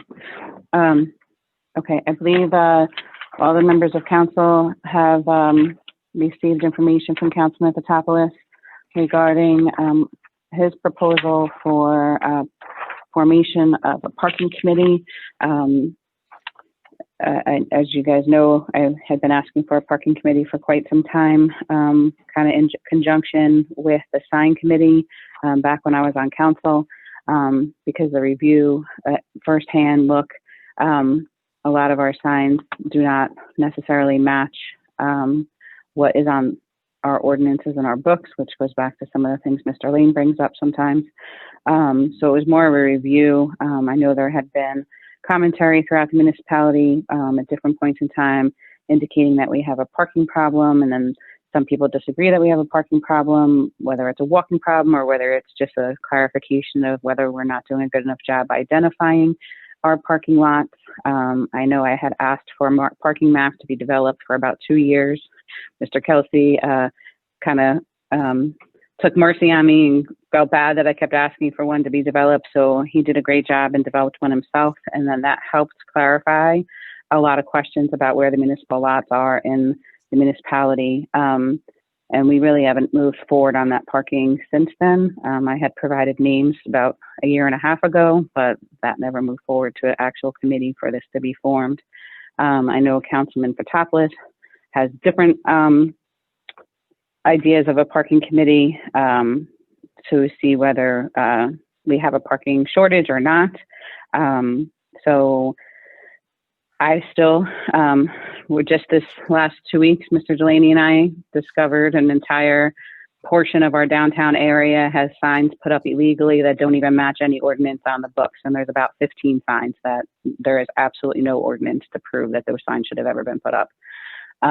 So personally, my request would be that we do some kind of inventory of what do we have on the books and regarding parking.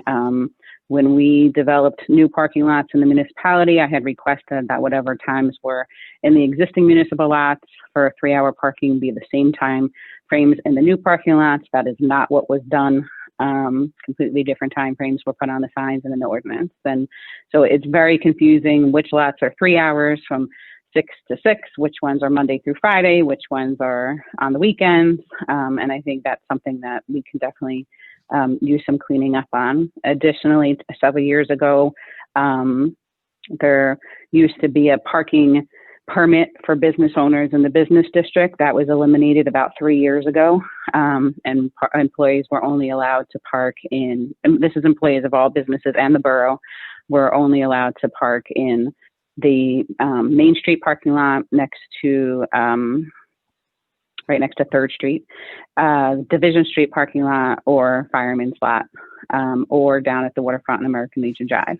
They weren't allowed to park in the lot behind Old Glory or on any of the roadways. Somehow that has gone away, which we're still trying to figure out how that's happened. And now there's parking permits being reissued. So those are my points on clarification of what's on the books with parking throughout the municipality, as well as there's a lot of parking situations because of how many vehicles homeowners have now in each household, and obviously being an older municipality and horse and buggy road days, we didn't have as many that needed to park on the road. So we're having an increased situation. I believe Chief Torres could probably comment on this, about how many homes might have 3 or 4 cars, so they're parking them out on the street all the way up to the stop signs. It's making it hard for line of sight issues. And then there's some where there were no parking signs put up, and at the convenience of residents wanting to be able to park, those signs were taken down. So I think an overhaul of our entire parking situation in the borough needs to be collectively done, and that was the purpose of the committee that I was trying to form. Councilman Potapoulos, would you like to go into detail of what your vision of this parking committee would be? Everything you said is absolutely true. And it's addressed, what I was hoping, and as I said in the email to the council members, we we agree. I don't, I know you say that my thinking is different, but it's not. It might be a little more, it might focus on some other things besides what you just said, but everything you said is true and must be looked into, and I appreciate that. I really do. I'm sorry, I just want to apologize. You are correct. I used the word different. I'm not saying you disagree with the things I was saying. You just have a different take on it as far as whether there's a shortage or not, and whether we need to move forward with looking into a parking deck option. So that's kind of where in the parking survey and a consultant, those are, so when I say different, I should have said in addition to. So thank you for letting me clarify. No problem. And thanks for the clarification. You know what, what's funny is that I don't know if we need a parking deck. As a matter of fact, I mean, many in the borough would say we do. Not to belabor what was in the email, and I'd be willing to make the email available to anybody who is interested in it in the public, but I want to make sure that you're okay with the item that I bolded in there, Mayor, where I says, analyze all existing regulations on parking and make recommendation for changes. That's intentionally broad, and I'm hoping that particular statement is the one that encompasses the items that you have most concerns over, that I agree with. Would you agree that I mean, and if not, let's change that one of those missions.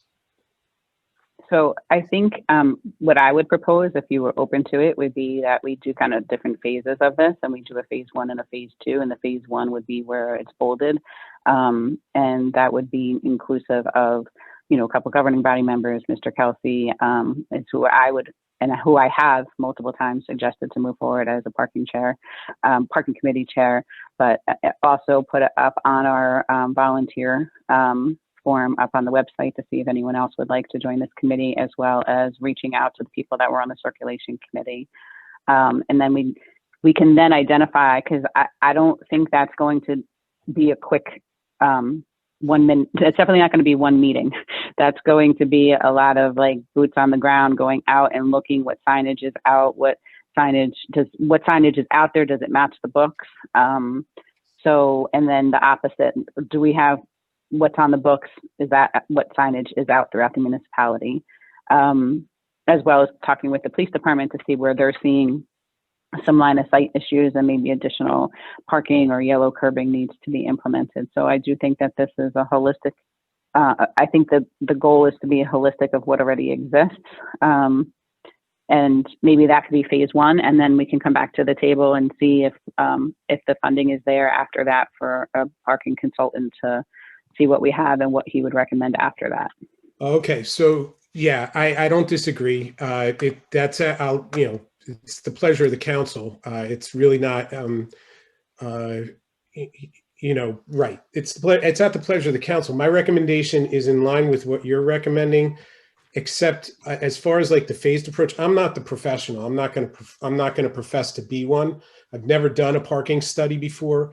I've relied extensively on Mr. Kelsey's experience, his knowledge, his understanding in the conversations. As a matter of fact, you know, the items that I've listed, I think I only had 2 or 3 to what Mr. Kelsey had recommended.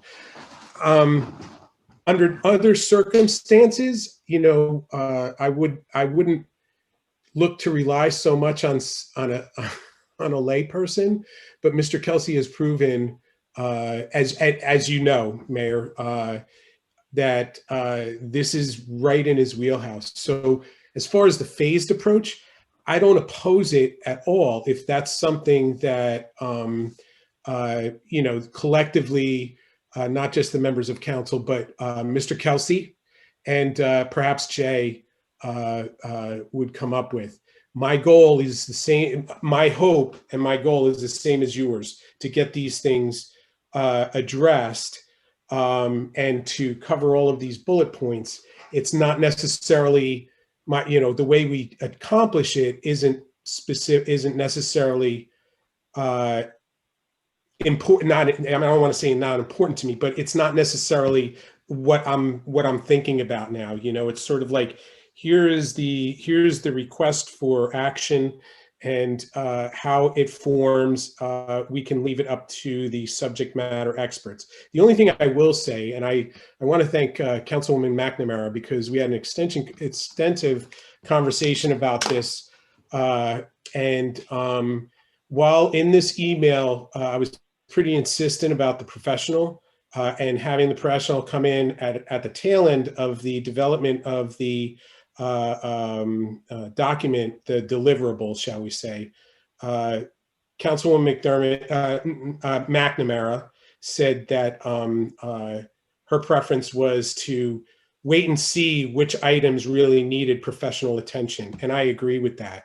The only thing that I feel pretty strongly about, and I hope that everybody agrees, is that this document that is going to be produced, the deliverable, okay, needs to be a part of the master plan.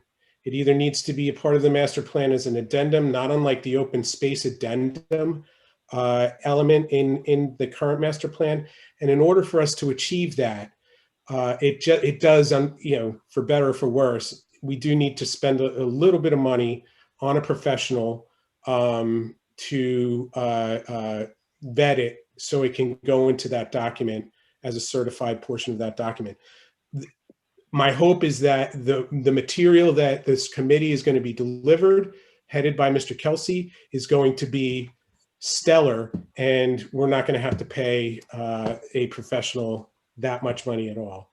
But, you know, if we're serious about solving some of these issues, especially the ones that you bring up, Mayor, it should be incorporated into the master plan. Excuse me. So the other thing, though, is that I don't know that we'd have a deliverable for quite some time out, because the first phase is probably going to take, as I said, several months, if not the remainder of the year. That wouldn't necessarily be a deliverable, other than, like, that committee's not going to have to come back to council. If something already is on the books and the signage isn't out there, or the roads weren't marked correctly, then that's a matter of working with the police and DPW to correct that. They don't have to come back to council, but we could keep a list of those things so we could see where the errors were, or where signs may have been being removed and, you know, over the years and so forth. But recommendations after that is done, or as we're going through it, could be a deliverable. But in the beginning part, it's definitely more of a cleanup effort. And then identifying where Mr. Kelsey, if he makes recommendations, then that's going to have to be encumbered into an ordinance, because we can't just go put ad hoc new parking things in. So by default, that ordinance would then not become part of the master plan, but become part of the borough code. And then after that, if you wanted to bring in a parking consultant, you know, obviously we have other things we have to review, as far as the charter boat taking up part of the parking, about, you know, other things, events on Sundays using our parking lot. So all of that needs to be reviewed as well. So, but to get it originally off the ground, I think, unless the council is opposed to it, I think we can maybe have a resolution for the next meeting to form a parking committee, and then put it up on the volunteer form that's on the borough website, and, you know, with a request for people that want to be on it to join. And then we can appoint Andrew as chair and if he fills out that form, which I would be surprised if he didn't. But I want to be able to ask the other council members their thoughts. So Council President Good. Thank you, Mayor. I think that actually what you just touched on, the last point, I think is where I was going to go with. If Mr. Kelsey, and obviously we see him here looking down upon us from the sky, is interested, I would recommend that he work with Jay, maybe some council members, Leslie, about getting a resolution establishing the parking committee, and what the deliverables would be, what the parameters of the parking committee. I mean, Sure. I looked into this a little,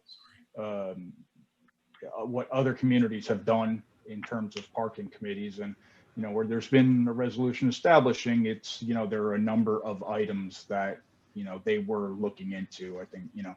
So I think maybe if we aim for the first, you know, the next 2 weeks, if a resolution can be drafted and circulated, where not only would the number of people, exactly who that Mr. Kelsey would be involved in this, but also what the parameters would be. And it can include both your phase 1 and phase 2 items, as you said, just that, you know, for establishing the committee, and then leave, you know, the actual deliverable to at some point in time.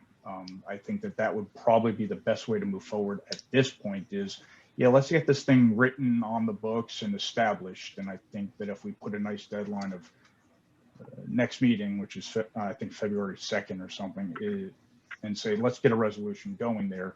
And, you know, Mr. Kelsey gets, you know, can have his input as to what a parking committee would be looking to do along with, and then we can circulate that around. That's what I think we should do. Thank you. Councilwoman Pacheco. I just wanted to reiterate the point I made in response to Councilman Patopoulos' email that there are groups in town that are already doing things that touch parking, complete streets in particular. So informing the committee, I really think that it would be important to just make sure that there's a representative from Complete Streets, or, I mean, that's the one that comes to mind, but there might be other groups that a parking committee might inform decisions that they make, and decisions they make might inform the parking committee. That's all. I think that's what I was making a point before, is that the parking committee wouldn't be able to make decisions without coming back to the governing body. So, and as you know, there's several others on the Complete Street, then right? I will change it to say recommendations. Okay.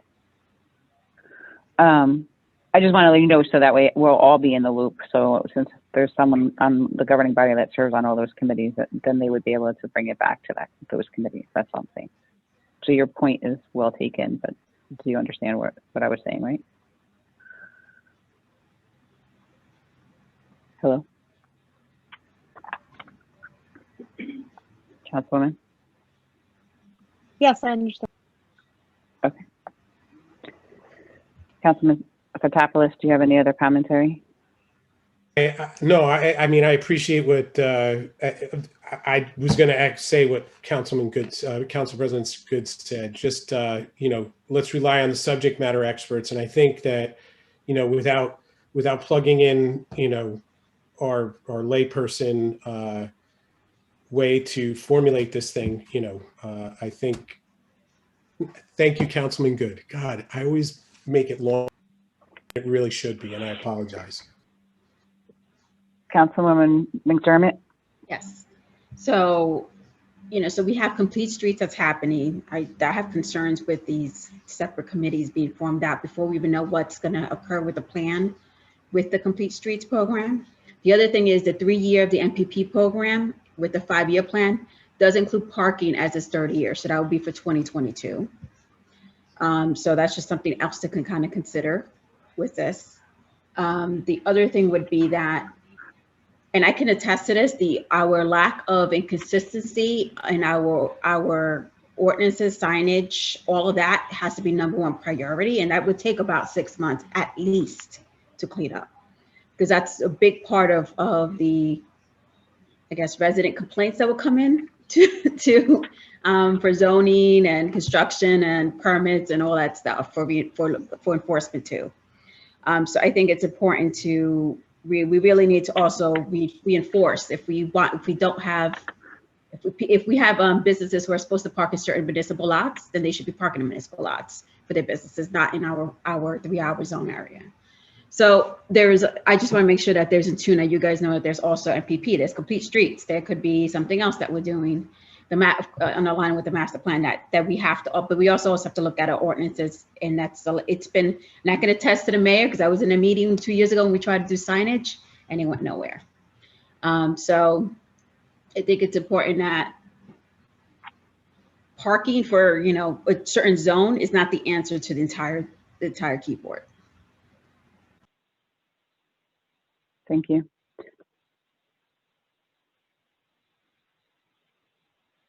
Councilwoman Davidson?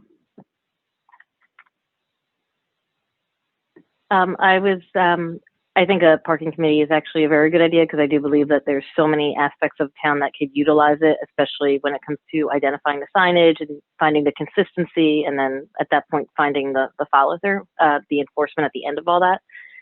If a committee is formed, I was just thinking that maybe a member of the planning board should be there. And without the committee getting to be too large, there's so many aspects, so many people that should be involved, but that would be my one recommendation, that we would include a member of the planning board on that. And I think everything else was covered by all the other council members, so thank you. Thank you. Councilwoman McNamara? Hi, I do have two other things that I just want to throw in there. One, I think it's kind of timely that one of the things on the consent agenda today was the Church Street parking, the Church Street paving.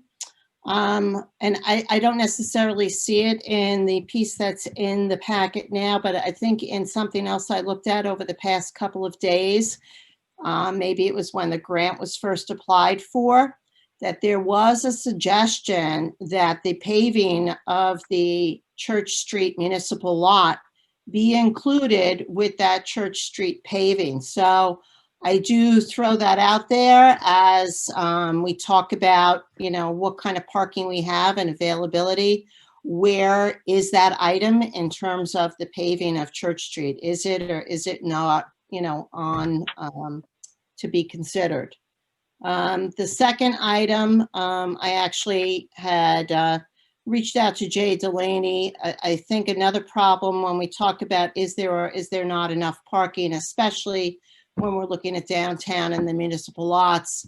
As somebody who has lived here for 35 years, I didn't know until whatever it was 2 or 3 years ago when Mr. Kelsey did his first parking map. I didn't even know that there were municipal lots on Church Street and on Division Street. So if I was coming from out of town and I parked in our main lot behind Lenore's, or I wanted to park and there was no available parking, I would have no idea that there was a lot a block away on Division or 2 blocks away on Church. So to me, it would make sense to, at all of the municipal lots, to just have a map that just shows where the municipal lots in town are, and, you know, put them all a certain color, and the one that you're currently in is a different color, because I think we do have underutilized parking. It also brings up the, you know, what happens with the Division Street lot if that needs to be paved. But those are my two main things. What is the status of the Church Street lot, and is it being included in the parking? And then I think a simple, you know, find your way around parking lots type sign could be beneficial. Great, thank you. To answer your question about the Church Street lot, that was supposed to be included in 2 other paving recently, but it did not end up happening. So it was definitely supposed to be also included when we did the East Front Street. So it's actually one of the reasons I had asked for the resolution earlier tonight to be pulled, because I want a complete thorough update of what change orders and why were put into some of those paving projects. So I should have an update for you, or Jay will have an update for you on the Church Street, and whether it's going to be encumbersome, definitely, or is there still residual funds from another parking job that are supposed to go to the Church Street lot. Division Street lot was just recently paved. When they redid Division Street, I do believe they paved the parking lot. Councilman Good, you walk over there often, is that true? Yeah, the one on Division Street has been paved. Awesome. Thank you. So we need to make sure people know it's there and available. Correct. Thank you. Okay, so I believe we'll move forward with requesting Mr. Delaney and Ms. London to work on a resolution for either the next meeting or the one subsequent to that, but definitely in the month of February if possible. And Mr. Kelsey, if that's okay, please. As what Mr. Good yes. said. We'll update the volunteer form on the website, and then he can fill out the form. if that's okay, Mr. Delaney. Thank you. Okay. The other next item on for new business is the first quarter borough activity and event programs regarding public health emergency. I know, I think we all had a holiday wish list that included that we would all be receiving the vaccine for this pandemic that we're all facing at the very early onset of this year. And I think we all thought maybe by Valentine's Day we would all be out to dinner. The rollout of the vaccinations has not been as accessible as we had hoped for it to be. So therefore, we are still indeed very much in a public health emergency. With that said, it also leads to a lot of different questions at this time of year in general, whether there's a pandemic or there's not, as far as programming. And I think there's a lot of different entities in the municipality that could behoove knowing what the pleasure of the council is in regards to programming either through the first quarter of the year or the first half of the year. And when I say that, I mean events, you know, at the senior center, recreation events, KBBC events, borough use of property events. You know, I know at the end of last year, we were trying to be prudent in letting, trying to do some outdoor events that people would be able to socially distance. But then we realized that, you know, members of the public and other entities were excited about it, and then word got out, and, you know, advertising started taking place, and it was potential for a very large scale super spreader event. Fortunately, Mother Nature helped address that and brought a hurricane in at the same time. So we never really had to figure out whether that would have been a super spreader or not. So I believe Recreation Committee was supposed to submit dates of events for this year in December. They asked for a request to the January meeting. I believe the only event date they put forward as a suggestion, from what I'm understanding, is the 5K, which is until September. So I think just collaboratively, we should try and figure this out. I don't know that we need to make decisions at this moment regarding summer camp, but it should be really kind of talked about early. Obviously, last March, we had no idea we were going to be facing, and we thought we were going to be doing things 2 weeks. You know, everyone stay home for 2 weeks, and okay, 2 more weeks, okay, 2 more weeks. But I think it behooves us to be leaders and kind of set the pace now for either at least the first quarter or the first half of the year, keeping in mind that there is no current vaccine for anyone under the age of 18. So the latest news report I saw today, they were hoping that things could open up for Memorial Day this weekend, but now they're talking through the summer again. I don't have statistics to back that up, but I guess because of the vaccination rollout going slower than they had anticipated, I don't know that we're looking at a very near end in sight of this pandemic. So I think we should have this conversation. And there's another point of all of that is, obviously there's a recreation line budget, there's other budget lines that maybe people on those committees or in those entities may choose to do different things and look more holistically at their budgets this year. Maybe recreation takes this opportunity as opposed to doing programming funding. Maybe they spruce up Cedar Street Park. We did receive confirmation from Monmouth County today that we are not receiving the funding for the open space grant from Monmouth County for that grant application that we put in. So maybe KBBC wants to do other programming, if, you know, other things instead of programming, if they know where the pleasure of the council is. So I think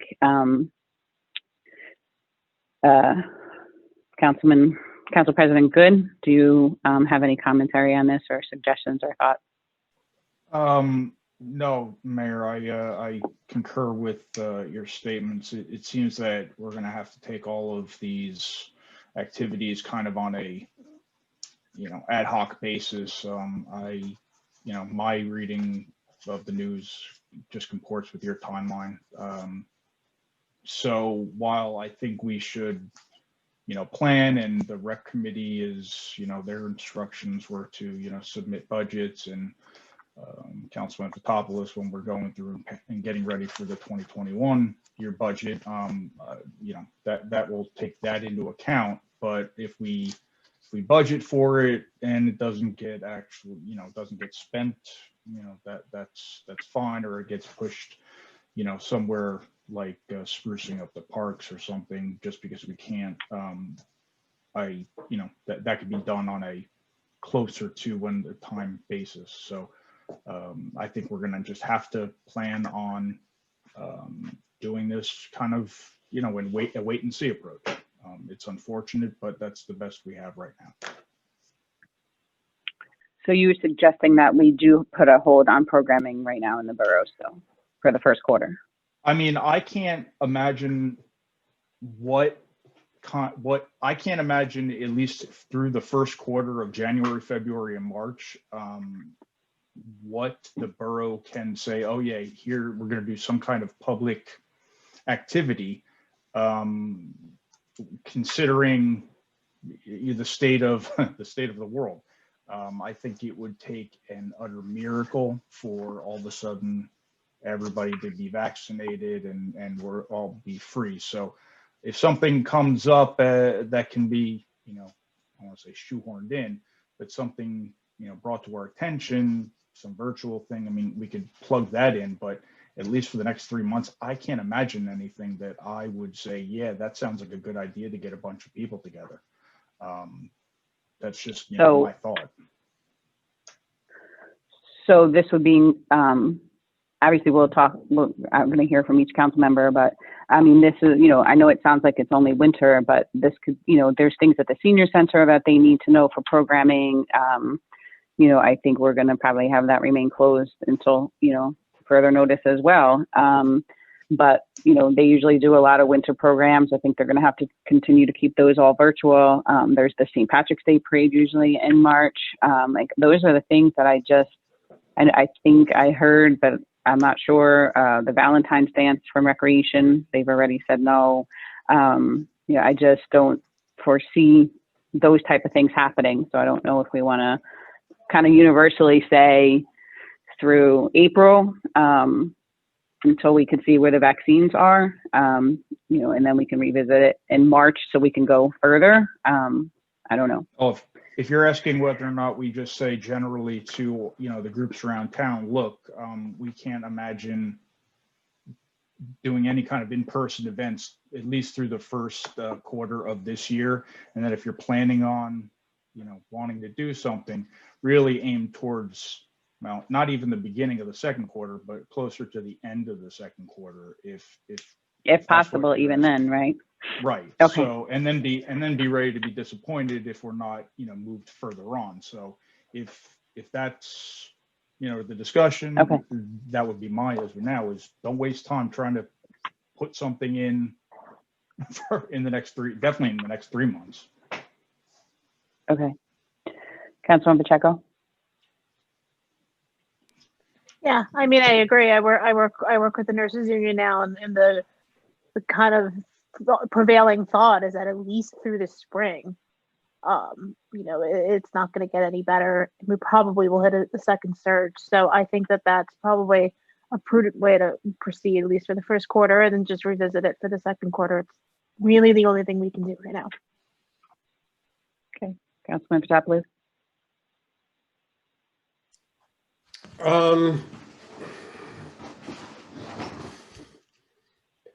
Interesting. I mean, of course I agree with these, with the notions that you and the council president have talked about.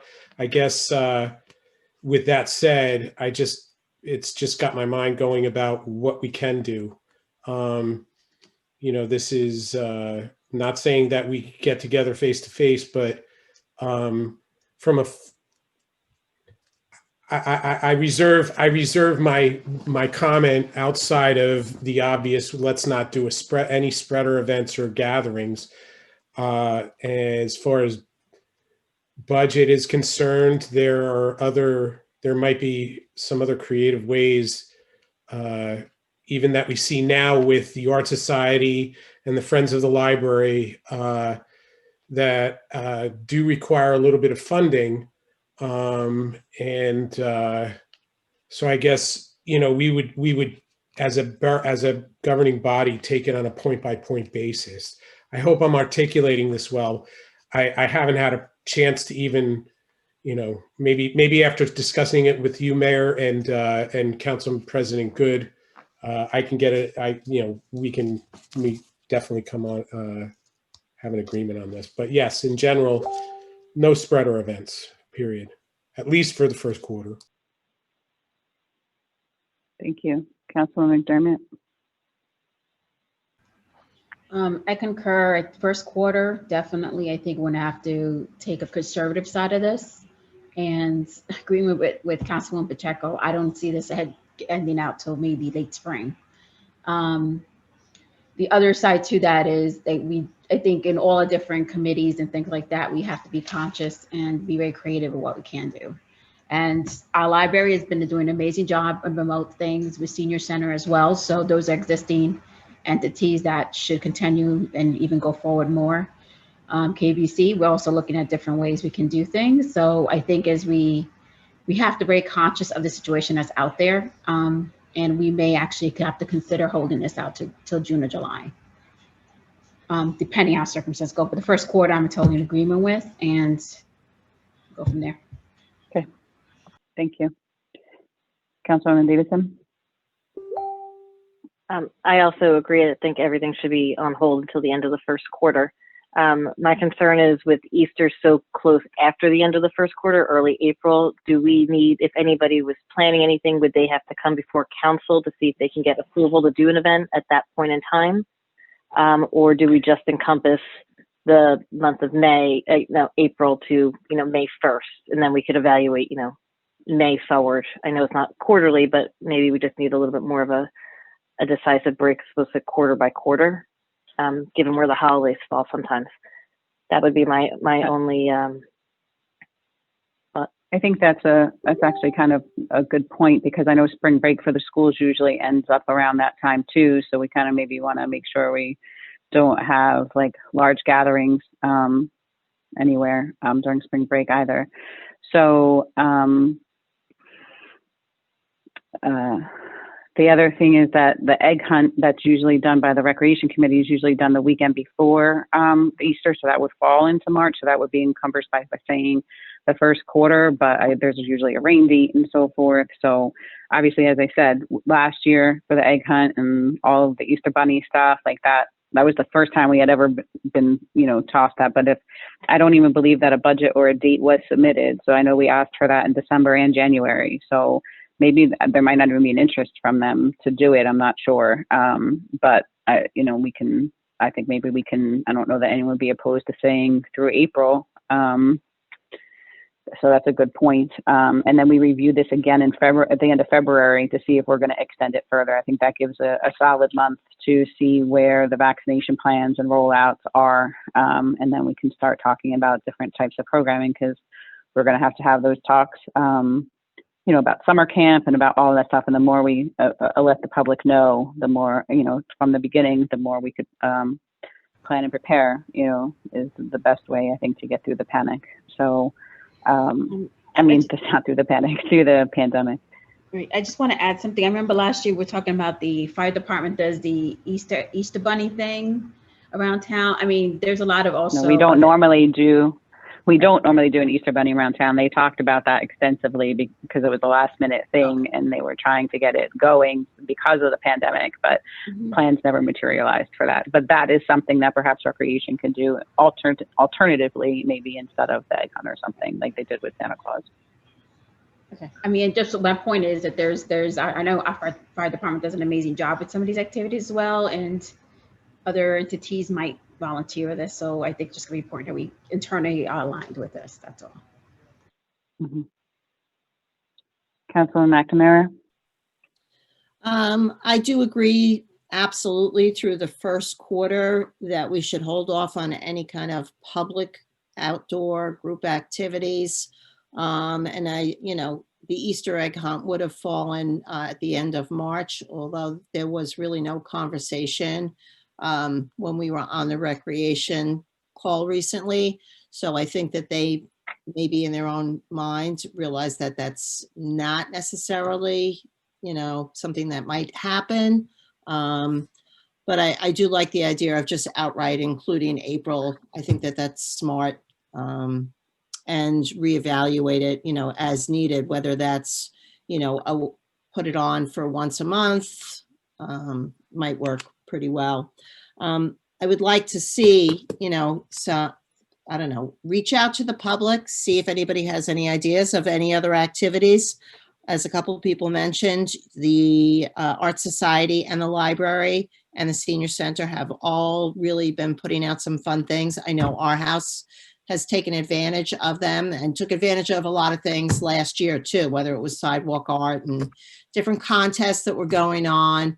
So if there's any way we can encourage things, maybe, I don't know, decorating, scavenger hunt kind of thing. I don't even know, but I'm looking for people to come up with stuff because I think it is getting really hard for people, especially if we sit here and we say, oh, nothing can happen and we're canceling stuff. So I think a lot of people also brought up, let's think outside the box and try to find some things that we can do. Correct. And I think by us letting the committees know the take on it, that gives them the time to flip their programming instead of saying, well, do you think I'll be able to have this? Or do you think we'll be allowed to have this? I think if we set the tone that, hey, we're encouraging, unique programming this year through April and no large in-person gatherings, I think is an adequate approach. Unless anyone differs, I don't think we have to go to a motion and a vote, but I'll defer to Ms. London as to whether we do or not. You should probably do a motion. Is a roll call vote or aye and is okay? All in favor. All in favor is okay? Yes. Okay. So I guess if I can't make the motion, so Council President Good, are you comfortable with making a motion of kind of a brief summary of what we just mentioned, if you are in favor of that? Yeah, let's see if I can motion to advise our committees and or the public that in-person events will be frowned upon and not approved by the borough for at least through the first quarter of the year, and that if you can come up with alternative events, we'd like to hear them, and that start planning not only the alternative events, but anything else is going to be up in the air for in-person events. Is that through April or the first quarter? To me, I think that we're going to end up at the beginning of March saying, well,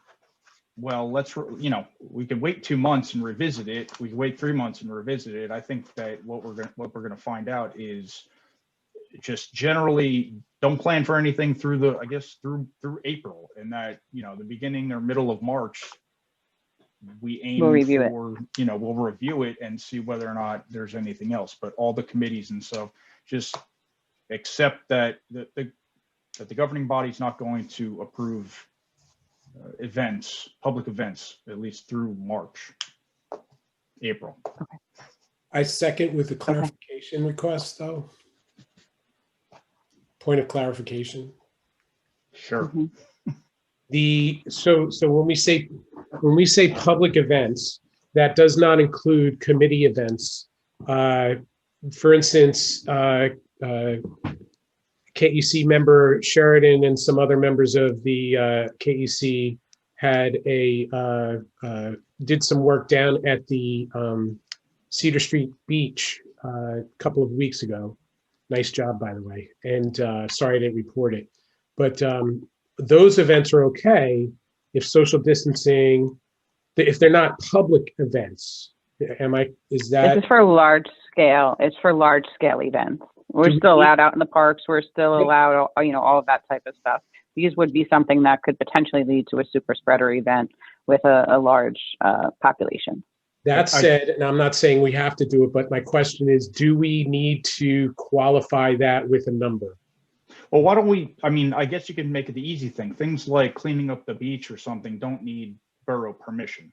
Right. So that's that. So whatever is going to need, yeah. Okay. I second. All in favor? Aye. Point of, can we have clarification? Okay, I'm a aye. little confused on what I'm voting for right Right, now. I mean, can we have a Make a motion, clarification of the please? motion? Can we, there's a motion and a second on the table, so we can either nix this one and start over, but there is a motion and a second. So Clarification. can we all say, can we say no and start a new motion?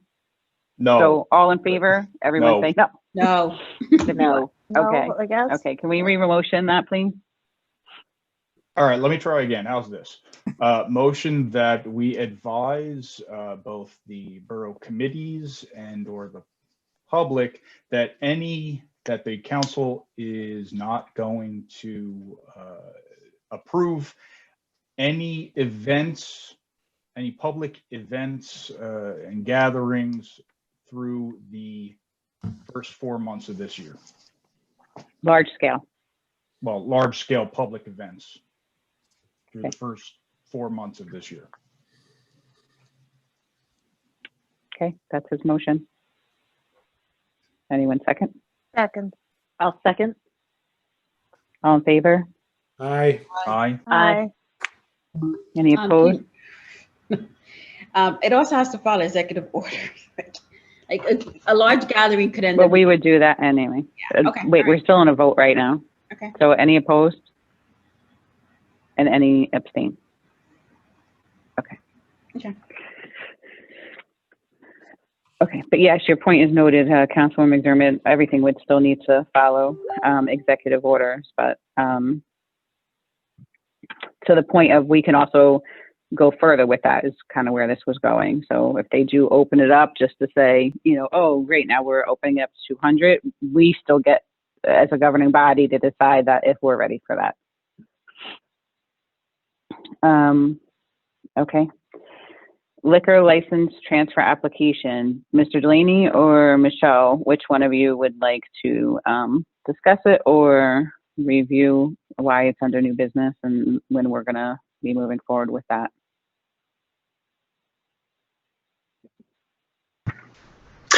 Yes, Mayor, just this is to bring to the governing body's attention the fact that there has been a place-to-place liquor license transfer involving McDonough's Pub. It is identified as a place-to-place transfer, although for practical purposes, it is an expansion of the licensed premises. Obviously, McDonough's is already licensed as for alcoholic beverage consumption.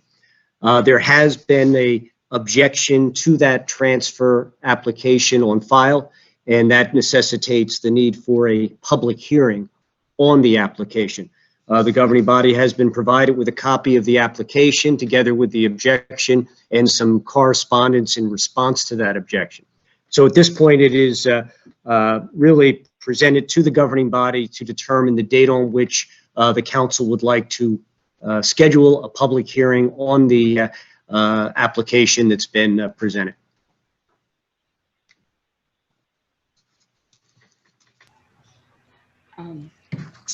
Thank you. I guess I need to know from the members of council if you want to have a special meeting for this or if you're okay with including it in a council meeting. Oops, sorry. Do we have to have a special meeting? We can do it in the council meeting, can't we?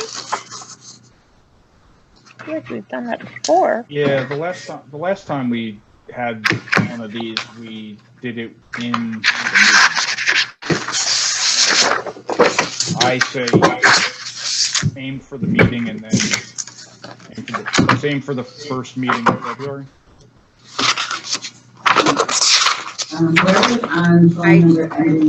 Jane, can you mute? Excuse me.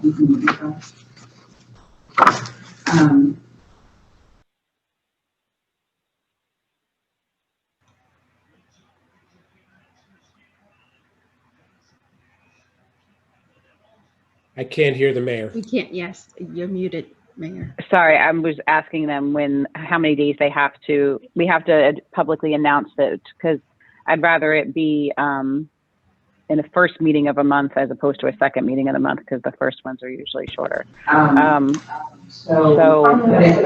don't know that we have enough time to publicly notice it by the first meeting in February, do we? We have enough time to notice that? Okay. So is anyone objectionable so that we can have this business also know the results of this hearing sooner rather than later, instead of dragging this along? Is anyone opposed to this hearing being held at the first meeting in February, at the beginning of the council meeting? I don't hear any objections, so I'm going with that. Going to a request for Jay and Michelle to work on having that as the next council meeting to be scheduled at the beginning, so that their attorneys are aware to be present if need be. Okay, thank you.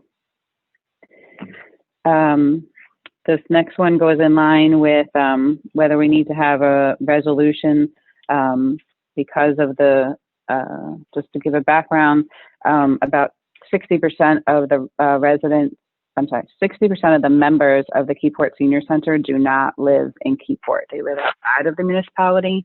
Keyport residents do not pay a membership fee annually. Residents outside of the municipality do pay a membership fee. Last year, as you know, it was quite a shocker for our seniors to not have the center that they depend on so much for social activities. And that was all put on hold. It took a while for us to be able to turn everything virtual at that establishment.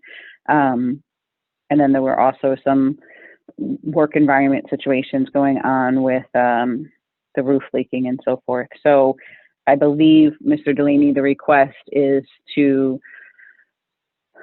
have, if they paid a membership due last year, just to roll it over through 2021. And because of the funding that we have from the Division of Aging and CARES Act, that funding that came in through that, the budget would be okay to withstand that, is my understanding. Is that correct?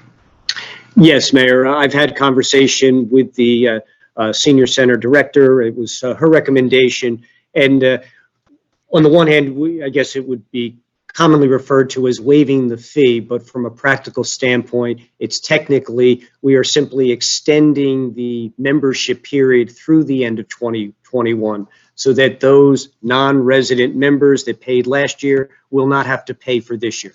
Obviously, as you've referenced, the Senior Center has been closed to the public, although they have continued with the virtual and other type of programming.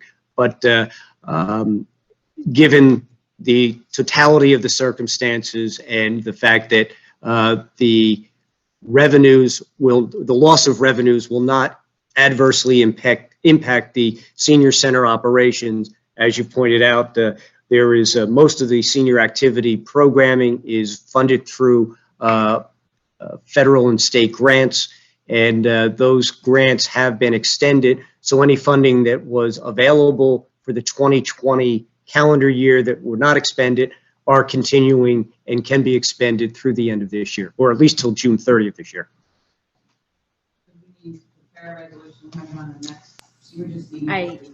As liaison for the Senior Center, I had no issues with this.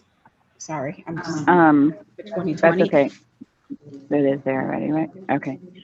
So, being that we weren't able to talk about this at the end of last year, and Jay had to review with the CFO, there is a resolution in the packet, if that's the pleasure of the council wanting to move forward with that, unless you feel it needs to be listed differently on the next meeting.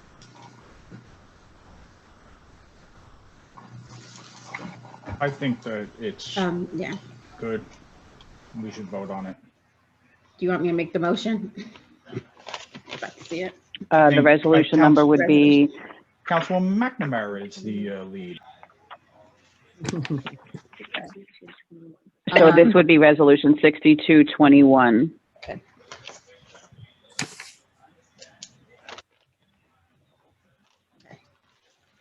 I motion to approve Resolution 6221, waiving senior center non-resident membership fees for 2021. I second that. That was Councilwoman McNamara, I think, seconded, right? Okay. Yes. Yes. Councilmember Good, Yes. Councilmember Pacheco, Yes. Councilmember Fotopoulos, Yes. Councilmember McDermott, Yes. Councilmember Davidson, Yes. and Councilmember McNamara. Yes.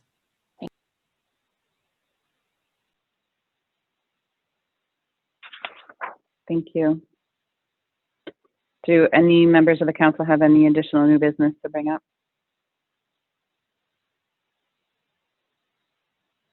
Okay. I do believe Mr. Lane's request about moving forward with discussions on where we want to go as far as the municipality regarding marijuana regulations within Keyport. I'm not sure if this is something we should put a committee together for of governing body members to review what's been approved at the state level, or whether you just want to talk about it at the next council meeting as a topic in general, like we kind of just did with the parking, and we kind of all look it over and then come back and see what we want to form about it. I think that's a Does that great work for idea. everyone? Yes. Okay, so if everyone can try and do some research on their own, and then we'll talk about it under new business at the next council meeting to see if we're going to form a council committee I for just this. have a question. Have any businesses approached us to set up COs or anything at this point? I don't think there's But been we any had a kind of business, state approval. So the state hasn't made anything. I know we had, was it, and Mayor, I know where you were going with this. We had the one wellness. Down to earth. Thank you. The Down to Earth Wellness that was looking to open up or was feeling the temperature of the council at one of the meetings in December, I believe. But other than that, Jay, you can tell us. Just let you know. Yeah, because I think this is going to end up growing into something, but I think we kind of all, actually, Ms. London, if you are able to kind of send out links to where the governing body could do some review of what has currently been approved by legislation, and then we can maybe do an ad hoc committee and maybe bring in, because as Mr. Lane pointed out, we're going to have to start deciding or being proactive now that the referendum passed. It's probably coming down the path, so we kind of do need to start taking some steps as to zoning regulations and so forth. So this is going to have to, be encompassed with someone from or at least the planning board as well. So if you're able to just kind of point us in some directions for us all to review, and then we can talk about whether we're going to form an ad hoc committee at the next meeting. Okay, definitely. Thank you. Awesome. Thank you. And then there wasn't any other new business, but Mr. Lane, if you're still on the call, I do agree with the abandoned lot situation. We can see if property maintenance can, Jay, I'll defer that to you. If you could please follow up with Mr. Mulcahy address what is now has been acquired as borough property, lots 24 and 22 between Apollo and the fishery over there by the marsh. There is definitely a lot of debris and so forth, but if it's our own, then we need to get rid of it. So we kind of need to address that area if we can, please. And then do we have the signage in for the, when Monmouth County did the 25 mile an hour on Broad Street to be more inclusive? Do we have the signage in for that? We have requested the county to do that. We've given them a certain period of time. We are reviewing the benefit of doing it ourselves, but again, it is a county road. There is one section Mr. Lane had suggested on the portion of Broad Street that is the borough leading down to American Legion. So we will address that as well. Okay, great. Thank you. And I believe you were also reviewing the Mid-Atlantic things for Browns Point and Air Marine for the Brownsfields. Yes, that is the item that the Environmental Commission, I believe Councilman Fotopoulos addressed that during his report. Great, thank you. And if we can have the tax assessor's report for the next meeting, that would be great. Right. Thank you. Okay, Ms. Levine, I know there was a few other things that you brought up, but I think they're all in line of what we're trying to do as an entire governing body of cleaning a lot of policies and procedures up within the municipality. It's been quite an overhaul. Obviously, and it's a fine line because there's a lot of people that push and say or point and say it'll go clean up another area.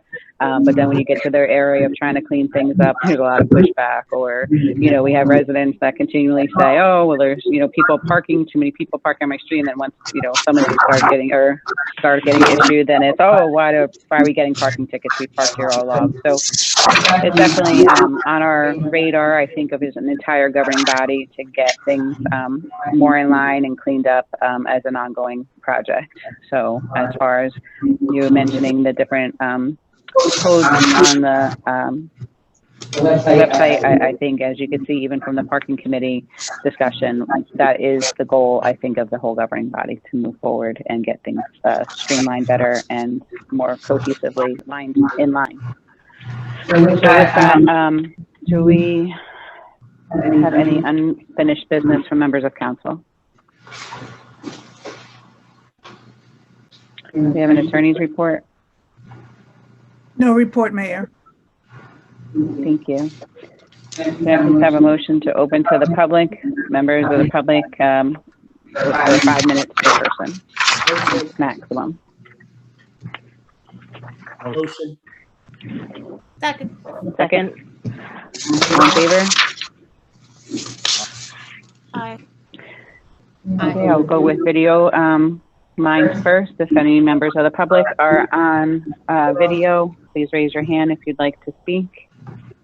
Mr. Maroney? Yeah, thank you. Patrick Maroney, 313 Main Street. I wanted to inquire about if anybody has any info on where Keyport might be in terms of rollout of 5G or fifth generation cellular. Are you guys familiar with that at all? Like, does anybody know like what that is, or are there 5G cell sites in Keyport already, or do we know if they're being planned or anything like that? Go ahead, Jay. Mayor, if I may, we have had inquiries. I think everyone is aware that there are a number of cell operators on borough facilities, specifically our water tower at Cass Street. At least one of those cell operators is in the process of, or they've inquired about upgrading their equipment. That is currently under review. Okay. I don't know the technical aspects of it, but I presume that the equipment upgrade is related to antenna change out as well, either directly connected to an upgrade to 5G or in anticipation of that. Okay. All right. That's good to know. If I could just take a minute to kind of briefly,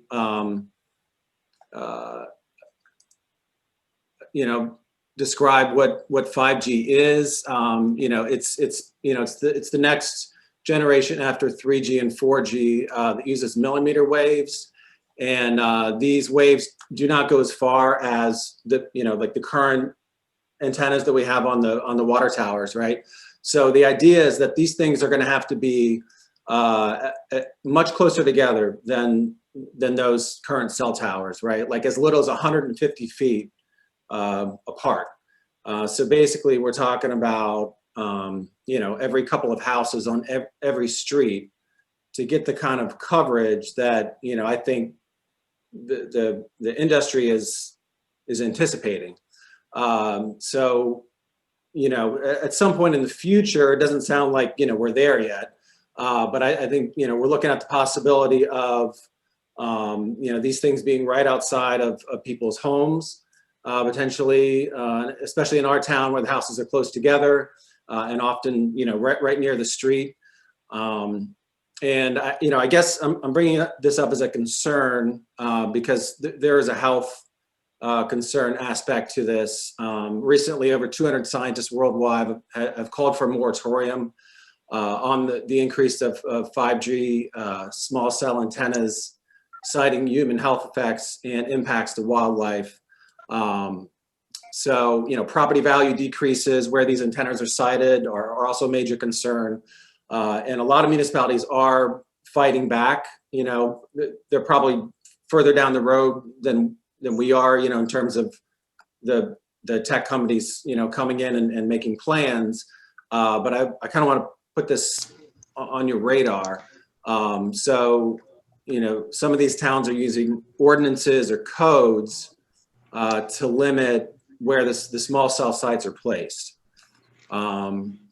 So, I guess what I was wondering is, first of all, do we have an existing code for wireless communications infrastructure right now? Is there anything that's, Mayor, if you'd like me to address that. I don't know specifically what Keyport has in our codes, but the technology has changed dramatically, as Mr. Maroney indicates, or is in the process of transitioning. And there is a movement to these distributed sites. In many cases, they are located on individual telephone or utility poles. They are fairly small, and I won't say they're invisible, but they are much smaller than you would expect.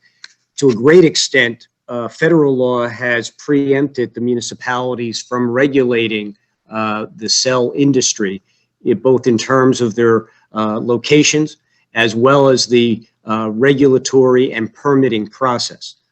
So to some extent, and I would defer to the borough's attorney, but it is my experience that in most cases, the municipalities have been preempted from restricting the placement, particularly in existing right-of-ways.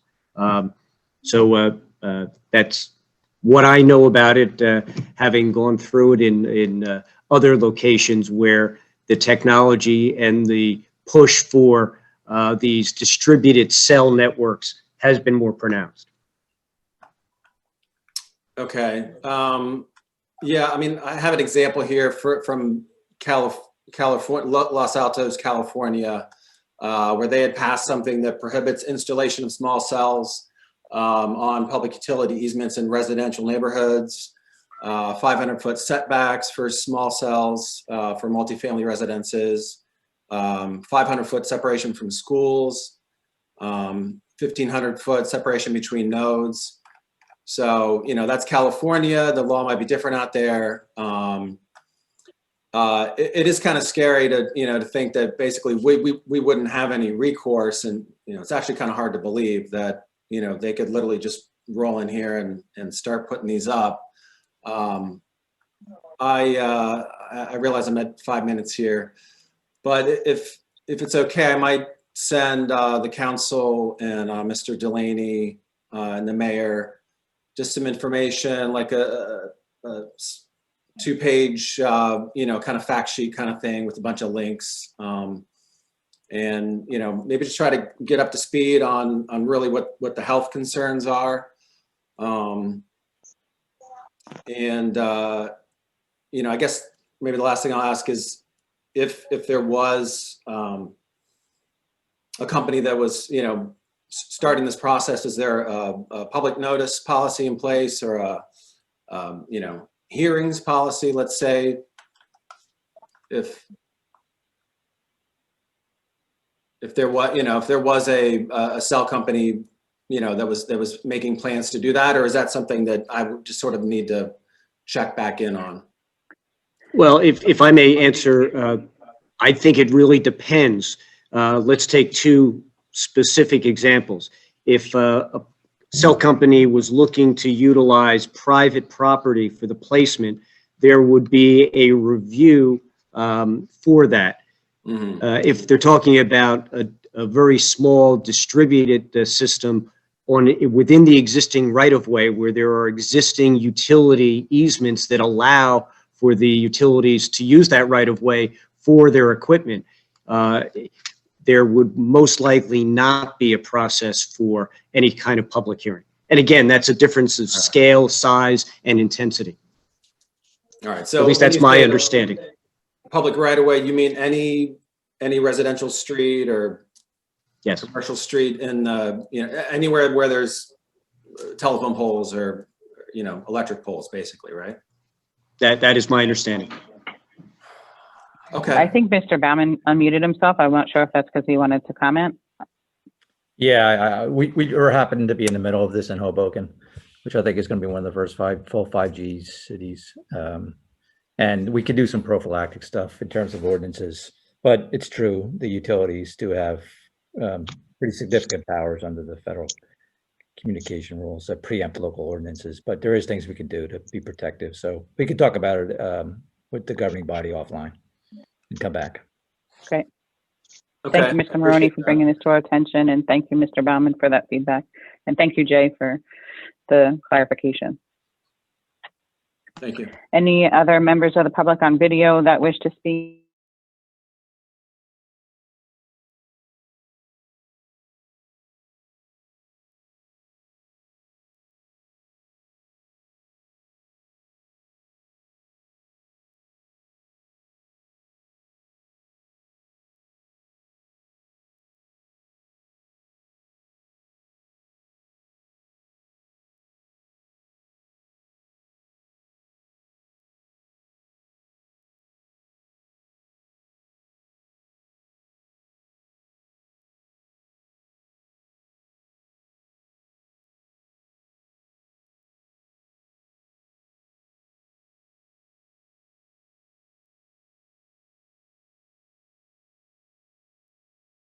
Whatever you call those things, inserts, had not been completed when the paving was finished in the spring. So I believe it was Esposito came back out in October or early November, redid those aprons. They had, it was not completed. It's still not completed. They dug trenches both in front of Mr. Ferranti's property and the property on the other side of Pershing. They put up orange yellow barrels. I'm sorry, they put up orange barrels. And what happens is, because it's not completed, there are trenches there that flood. When it's very cold, they ice over. You can't use the crosswalk, and the orange barrels were there. And then mysteriously this morning, the orange barrels disappeared. So it's in Thank you, Mr. complete construction. Thank you. That's been vacant for 3 months, and now there are no orange barrels, so it's even more dangerous. And I'd spoken with Mr. Ferranti's family, who checks on him. He doesn't get outside very much, but he was aware of the barrels and had asked questions. Spoke with his daughter this morning, mentioned I might be attending the meeting, and she asked if I could ask on her behalf if anything's being done with that incomplete construction. Thank you, Mr. Straub. We are well aware of that situation. When they went to do a final checklist for the paving of that area of Main Street, it did not meet code, so they had to redo it. So, and then as you indicated, the winter set in, and I don't know that it's been able to be finalized as a final punch list item. But since Mr. Taylor, our engineer, is on the call, I'm going to ask if he can please comment on this project. Thank you, Mayor. Yes, I did reach out to Esposito as late as, I think it was the end of last week, and I sent them the photos that we took that day, and I've been pushing them to get that done, and I will continue to push them, and at this point, I'll give them an ultimatum to get out there and get it done, or we'll have to hire someone to get it done so we can. Okay, thank you very much. Look at it. No problem. Thank you, Mr. Straub. I believe someone from Gateway was on earlier about that. Yes. Is that you, Kristen? Okay, yes, great. Hi. Kristen Allmeyer, 231 Atlantic Street, Gateway Park Condos. I just wanted to see or request or recommend new garbage cans along Atlantic Street, if that's possible. I'm noticing a lot of litter.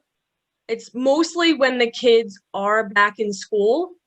but it's where I'm noticing most is right near Keyport Village. And then on the opposite side by the school where I think it says Red Raiders, there's like a brick sign in the grass that says Red Raiders. So I was wondering maybe if we can put a garbage can on each side to prevent maybe all the litter. And then another question, we're having issues inside Gateway Park, which I've reached out to Donna Purcell about from the Board of Health. We have very old dumpsters that were from Future, which went out of business, and then someone else took over, which I don't know if it's Roselle or whoever it is. And we have a hole in the bottom of one of the dumpsters, so everything's actually falling out. And then there's a crack along the side, so all like everything's like dripping out. So it's actually really disgusting. And I had called Donna from the Board of Health asking her if she can reach out to the garbage company to see if we can request new dumpsters. So I don't know where to go from there. Thank you. And Jay, I'll have you correct me if I'm wrong. My understanding is that that's a private establishment, but I do believe we do assist in the pickup. You are correct. In January of 2017, Future trash removal went bankrupt. Jay, can you mute? Because now I'm echoing their saying. Is that better? Okay, I'm sorry. Can you start over? Sorry. Yeah, I can hear you now. Yep, no problem. So you are correct. In January of 2017, actually it was this week in January of 2017, Future did go out of business, and they were purchased by Suburban, at which their trucks say Roselle. So that's why sometimes a lot of people don't realize that that's the same company. So it's Suburban Trash and Hauling and their trucks say Roselle. As far as the agreement for the dumpsters, do you happen to know if your homeowners association has reached out to them? Because I don't believe that the dumpsters would be. Yes, we went to East Coast Management first, and then I spoke with Donna, and she said that Lou from East Coast Management had already reached out, and we're kind of like out of a dead end. She can't give us an answer from the garbage men. The request was put in, but like we're kind of like at a dead end. That request was put in 3 months ago. Mayor? So okay, who was just that? trying to figure out when we can get new dumpsters, maybe also bigger too, because they are small dumpsters and there's 84 units and there's only 2 dumpsters. Sorry. Okay. This is Dennis. Mm-hmm. I'm the health department liaison. Councilmember Tabler. Yeah, Kristen, I don't see your last name, so I apologize for using your first name, ma'am. But I'm the health department liaison, and I've been informed that Roselli is waiting for new ones to come in. I don't have a time frame, but if you give me a day or two, maybe we can get one, and I'll reach out to you, and we can, or I'll reach out to you through the administrator. I mean, it might be easier for me to reach out, but Okay, thank I you. can And then I can have more information for you. And then what Councilmember about? Tabler, can you just provide your email address so she has that? Absolutely, I'll put it in the chat. Do you have the chat open? Perfect. I don't, but oh wait, I see it down here. I can probably grab it. Put it in there for everybody. Great. Thank you. And as far as additional cans in the public right-of-ways, we actually have an upcoming collaboration meeting with the school district, and we can also speak with our Clean Communities, which is now encumbers into our DPW department, and see if we have any extra municipal cans we can put out on the streets. Obviously, we can't put them on someone's private property, but there might be some public areas we could work on something. Okay, thank you. You're welcome. Thank you for bringing these to our attention. Any members of the public on video that wish to speak? I believe we're going to go to the phone lines now, and I believe Mr. Graham wanted to speak. Yes. Elmer Graham Jr., 22 St. Peter's Place. Good evening, Borough Council. And by the way, Happy New Year to you all and safe one. You too, Mr. Graham. Things. Okay, couple of things. First of all, when are we going to get the Veterans Committee started back up again? It is definitely going to hopefully resume. I shouldn't say definitely. It will hopefully resume virtually within the first quarter of this year. All right, well, that's great news to hear about. They'll have different membership thing. Yeah, it'll be different membership, but obviously, as you're aware, Mr. Graham, I was one that created that because I feel strongly about it. So it really is just to collaborate so that we can try and get the ranking with Monmouth County as far as a veteran-friendly municipality. But, you know, we definitely have the conversations that we were having last year before the pandemic started. So I could just, you know, we'll talk about it though. Okay, and the second thing is about the parking committee. I would urge that would, instead of a separate parking committee, I would urge that it be included as part of our Complete Streets initiative. I think there'll be a component brought into that and it'll be reviewed, but as far as doing the overhaul and dissecting that needs to be done, that would probably permanently stall our Complete Street initiative right now if we had to wait for that all to sync together. So I think the Complete Street Committee is getting ready to meet in the next 2 weeks to hear the survey results that they collected and to see where we can move forward with the whole goals of getting Broad Street and Main Street one way. So I wouldn't want that to be stalled, but I do believe the conversations need to be cross-connected. Okay, all right, thank you. Thank you. Any other members of the public, if you wish to speak, if you're on the phone line, please hit *6 or hit unmute on your computer.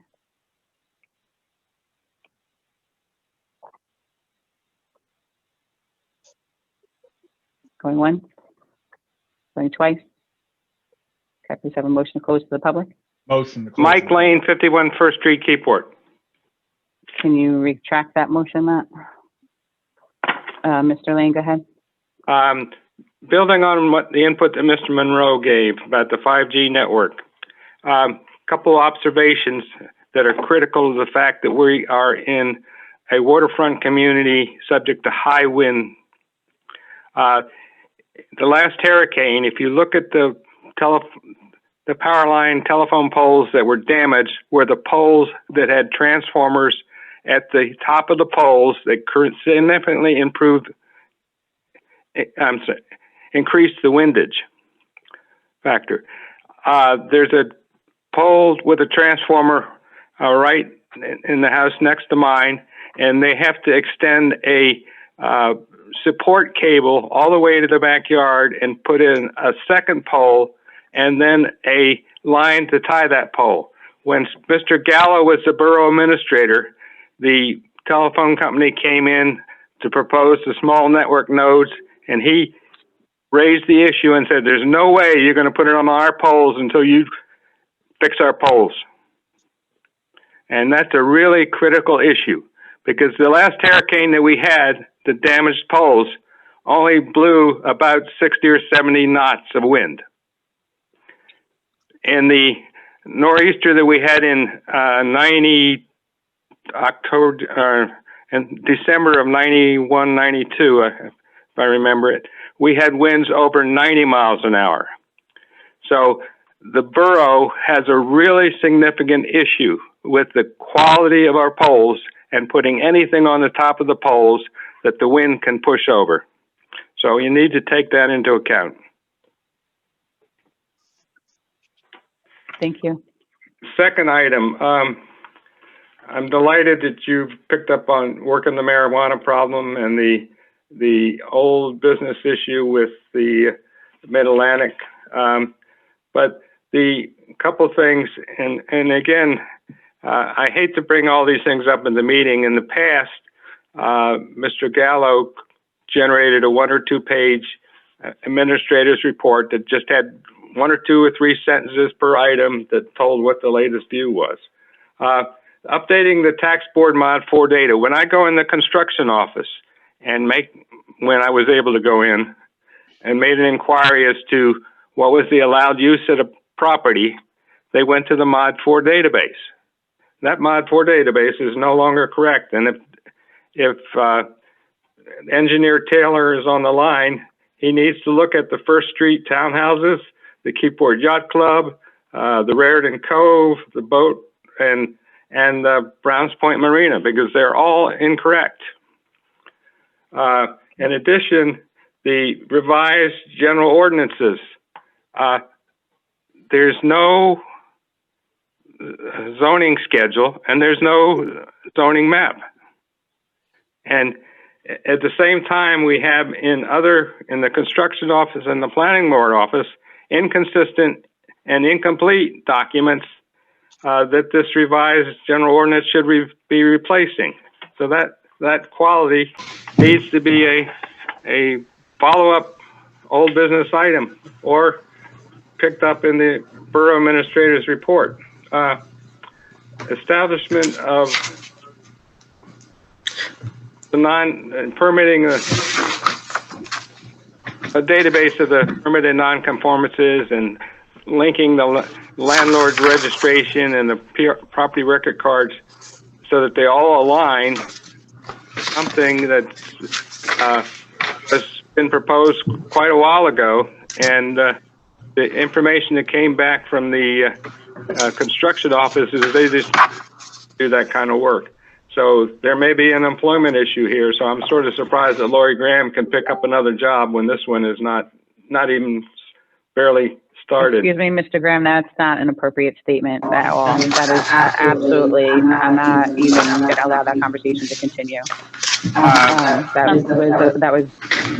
were not familiar with job description and who's in charge of what in what office. And as far as picking up another job, this is a job that's already been on, and it was dismissed as a reorg meeting or reappointment. So I apologize, but that was inappropriate.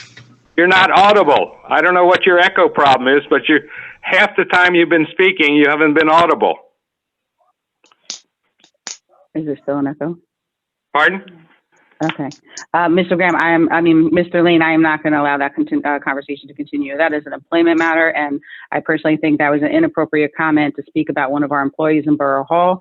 You are not familiar with whose job description entails what, and who's responsible for that. I'm sharing with you her written response to the issue, and I can go back. I'm sharing with you to say that whether you think someone's employment should continue on a agenda is not an appropriate comment, and I'm not even going to allow commentary. No, I didn't say her employment shouldn't continue. I said that. You just did by saying that you're surprised that she's going to continue on as a deputy register on the agenda tonight. She already has been appointed that she's picking up another item.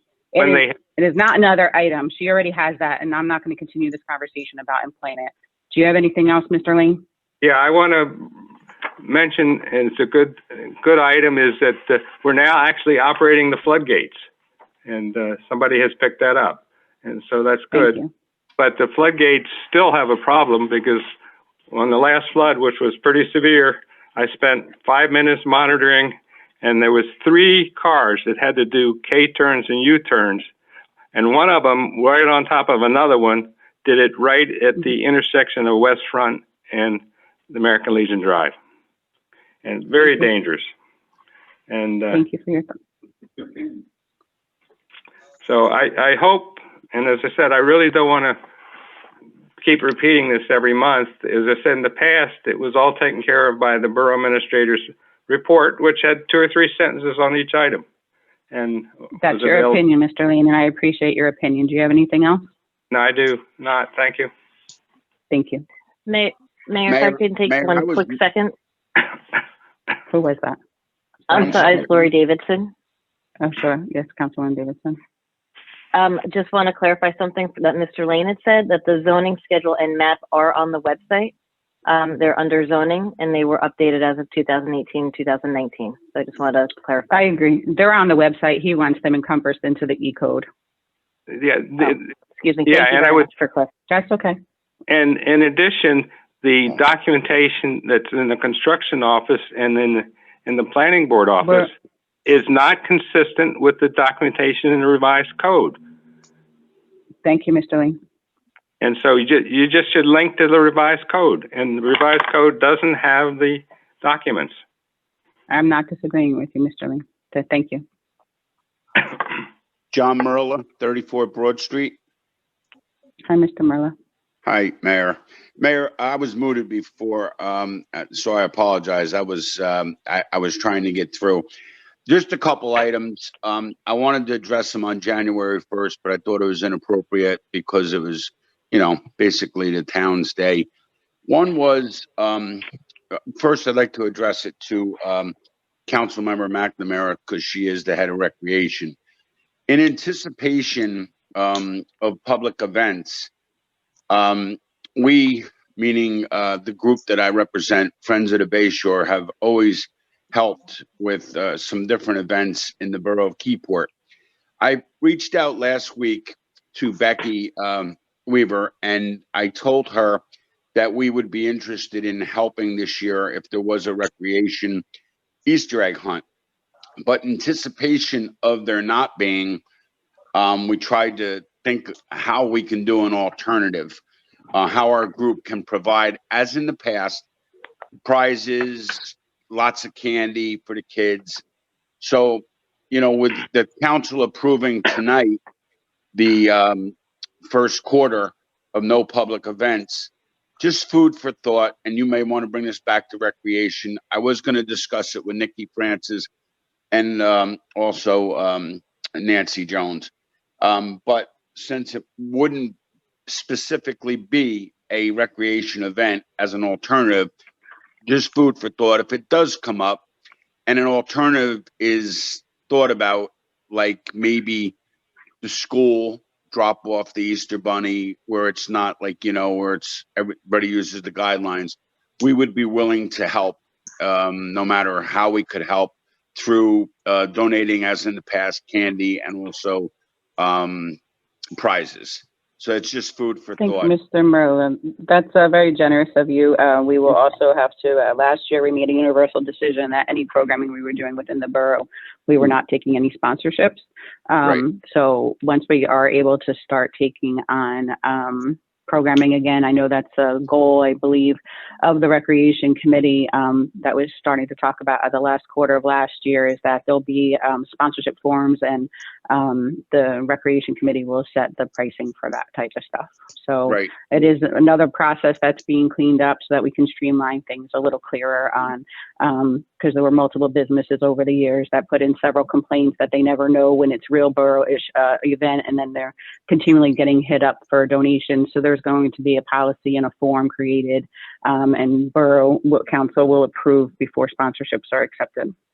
Right. So that's so that's great to know that this is, and I think us taking a pause on programming will also help provide the time allotment to get all these processes in line. So right.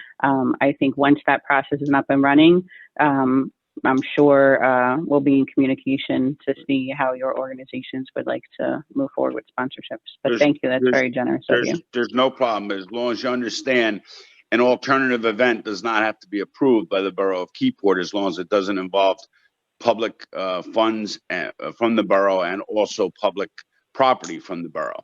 So such as— That's correct. Right. Well, But I if know it's a that. borough event, then we need to, if it's a Right. borough This is recreation this is event an and it alternative. has that word on it whatsoever, then it would absolutely need council support. This is just saying if an alternative event was approved, I'll reiterate, if an alternative event was approved and did not need borough approval, and we would just consider us, we have the funding and we have the people to donate. That's all. My second item is there a current standard operating procedure in the borough or in Public Works for snow removal that that you're aware of? That is under review. Mr. Delaney has been meeting with the DPW superintendent. Okay, that's fine. I have some food for thought. 25 years as a supervisor with the Garden State Parkway, responsible for 110 miles of roadway during snow removal. There's a couple things I will discuss with Mr. Delaney, not to delay this meeting. The third thing, Mayor, was I strongly suggest that the borough ask Jersey Central Power and Light for either a sit down or a review of all poles and power lines in the borough of Keyport. In the last 3 years, we've lost probably about 6 poles due to tractor trailers going down public streets, ripping the lines down, and twice in the last week, we had the same problem up on Broad Street and Jackson. And I think either one or two things changed. Either we restrict tractor trailers from going down municipal streets, or we ask Jersey Central to do a review of the current lines that are probably too low for those trailers to go down. It's just my thought, because in that change comes overtime by your police department, people's loss of power to their homes. You know, I think it's a big inconvenience for our residents and commercial property owners. One commercial property had to close their business up there in that area, Best Tile, that they had no power. It was too dark to work. They had to close their business. And who suffers during a pandemic? A business owner and residents. Just my opinion. Mr. Murrow, thank you very much. You're welcome. And Sure. the last thing I had, I will, sure. if I could just comment on that real quick. I agree with you. The infrastructure discussions are coming at JCP&L full throttle. Obviously, as you're also aware, we had the August 4th storm that had a lot of our business district without power for 10 days. In the middle of a pandemic, which was horrible for them to lose all their inventory at the restaurants over there.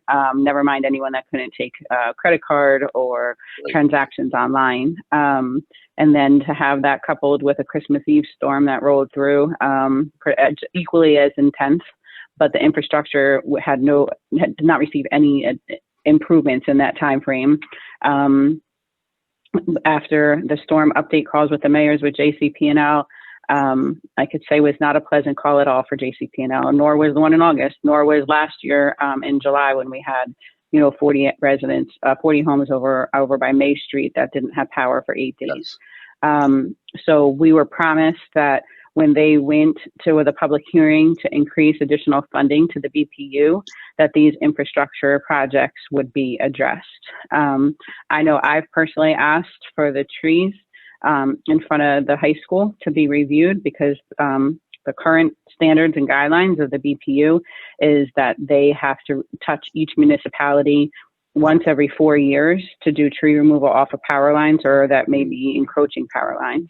I am not at all convinced. I may have had other people disagree with me on this, but the trees in front of the school on Broad Street, they're pulling down the power lines. That's how much they're encroaching them. So yes. I am not satisfied with what service that they've provided in our municipality. On our conference call on December 26th, following the Christmas Eve storm, I may or may not have been a little stern in the fact that they haven't finished cleaning up from the August 4th storm, and that's not acceptable. I understand that there's a transfer of service that has to occur when a new pole goes in. So they come and they set the pole, and then they have to wait for Verizon to come transfer their wires, and then they come back and remove the pole. But I have asked them that I kind of want them to come up with a management mitigation plan, because I shouldn't have to call back to give them pole numbers of where they call it double wood within our municipality. There's one in front of Mike Subs next to Apollo. That's been that way since the August 4th storm. As you're aware, there was the wind took out a pole that had been reported multiple times by the business owner at Keyport Auto on the highway. And that wasn't even a rainstorm. That was just a small windstorm. And that had to shut the highway down because it was lingering over the highway. But again, that's another double wood. They never came back. So I completely hear your concerns. I know that there's elected officials from other municipalities that are putting together more of a stronger communication piece. I will say that our personal government rep, the person that is our government rep for this area has been great. The only challenge, which is not a challenge, it's a great thing, is that he is in the reserves. And after both storms, he's been called into active duty, which puts us to the roll up of somebody else taking on a larger territory. But to be quite frank, to put it frankly, I'm saying that's not our problem. You still owe our service to our residents. There's supposed to be a communication plan whenever there's more than 10 people without power, is my understanding, out to the municipality. We've given them that phone chain 4 times. On Saturday, when that truck accident happened, we were not communicated to, and that's not okay. So they were contacted and basically told that pretty bluntly. And the same thing with, I want their records to be more adequate in the fact that it wasn't the Christmas Eve storm, it was a storm a week before Christmas Eve. They were indicating that there was only like 4 power outages in Keyport, but one of those was all of Bethany Manor.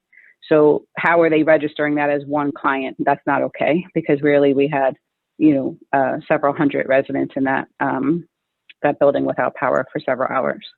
So I think maybe by now you know that I agree with your concerns on this, and I will continue to communicate until they hear us a little more loud and clear.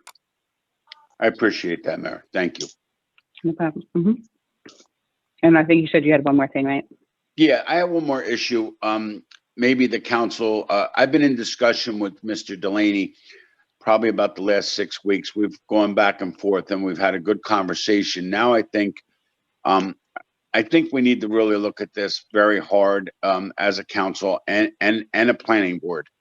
Sometime in 1998, a property owner came before the council, and what he had done, he put an application in to do work at his business.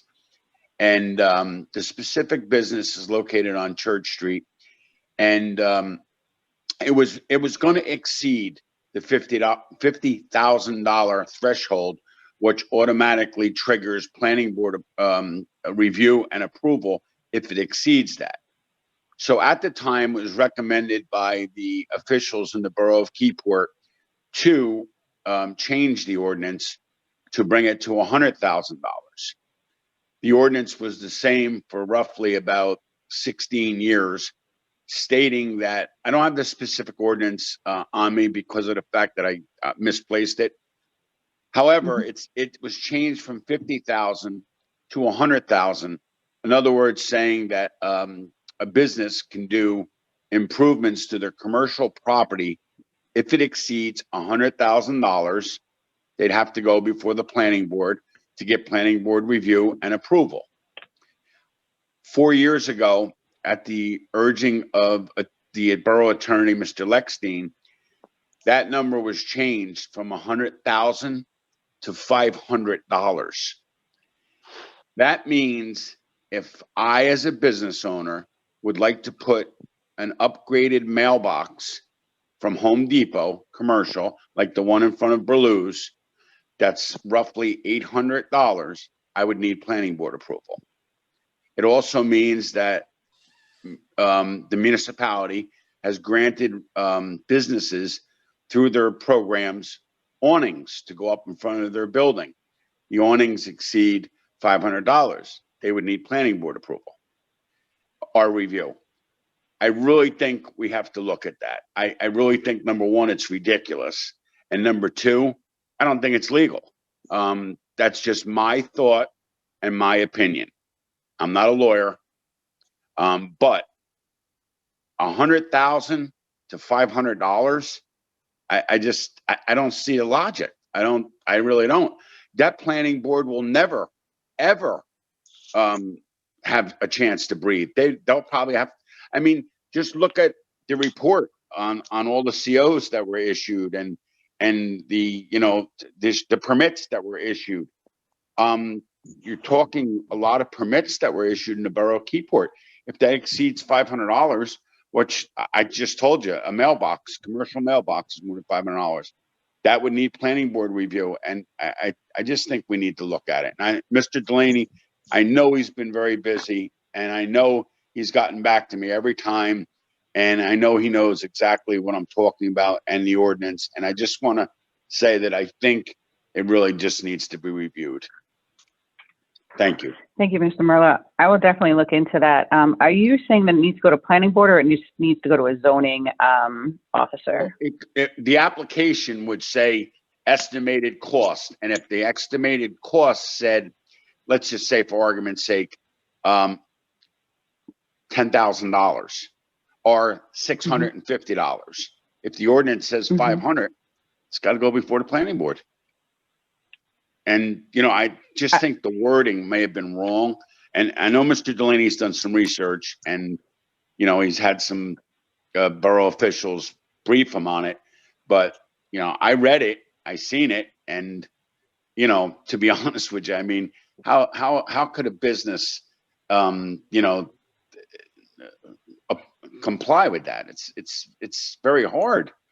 It's hard enough to keep. If that's actually what it is, I would agree with you. Councilman Good, were you on planning board when this was all changed? Because I have not seen any applications come before the planning board the 2 years I've been serving on it that were because of $500 threshold. Are you familiar with that, or should we look into this and we talk about it maybe at the next meeting? Yeah, actually, while Mr. Merlo was talking, I just kind of jumped on to see if I could find exactly what is being referenced, and I can't, but I'll tell it over the last I've been on the planning board for 4 or 5 years. We haven't had anything come just before us, just because a commercial property was doing $500 worth of work. So I'm curious. Yep. To look at. Jay, are you familiar with it? Jay, are you familiar with this, or can we table it and talk about it at the next meeting? I'm familiar with it. As Mr. Merle indicated, he and I have had several conversations, and it has to do with the zoning development regulations and the definition of an exempt site plan. So as Mr. Merle has indicated, at some point the ordinance was changed from what had been a very high threshold to a very low threshold. I indicated to him that that is what the ordinance does require. I did not have any information as to the background on the most recent change, other than the same information that Mr. Merle provided tonight, he provided to me. And I had indicated to him that those are the rules, that is the ordinance. I'm not sure what was behind the change, but a change would require a change in the ordinance. Okay. Thank you, Jay. Thank you, Council President, and thank you, Mr. Merla. We will definitely do a review process on this. Thank you very much. No problem. Thank you. Can you get me the? No problem. I'd be curious to see the ordinance number, but that's all. Thanks. Any other members of the public have anything that are on the phone line? Push *6 if you would wish to speak. Going once, going twice. Have a motion to close to the public? Motion. Second. All in favor? Aye. Thank you. I believe next we have a item on the for closed session. Ms. London, I think we have to read a statement before we have a motion. Yes, there is a resolution to go into closed session to address contract discussions involving solar energy purchase. Great. So we'll need a Thank motion. you. Can I have a motion to go into closed session, please? Motion. Second. All in favor? Aye. Aye. Do we expect action to be taken after this resolution? I mean, this discussion, or just so the members of the public that may want to wish to stay on or not stay on, if there wasn't anything being taken action at this tonight, then they may wish to log off since it's late. But if there was going to be action taken, they may want to know that. Mayor, this was my request from the redevelopment committee. I don't expect action to be taken. Okay, thank you. And then the members of the governing body, as well as one other person that was invited by Council President Good, as well as our attorneys, are going to be moved into a new chat room or something. This is all new for me. Michelle has this all worked out.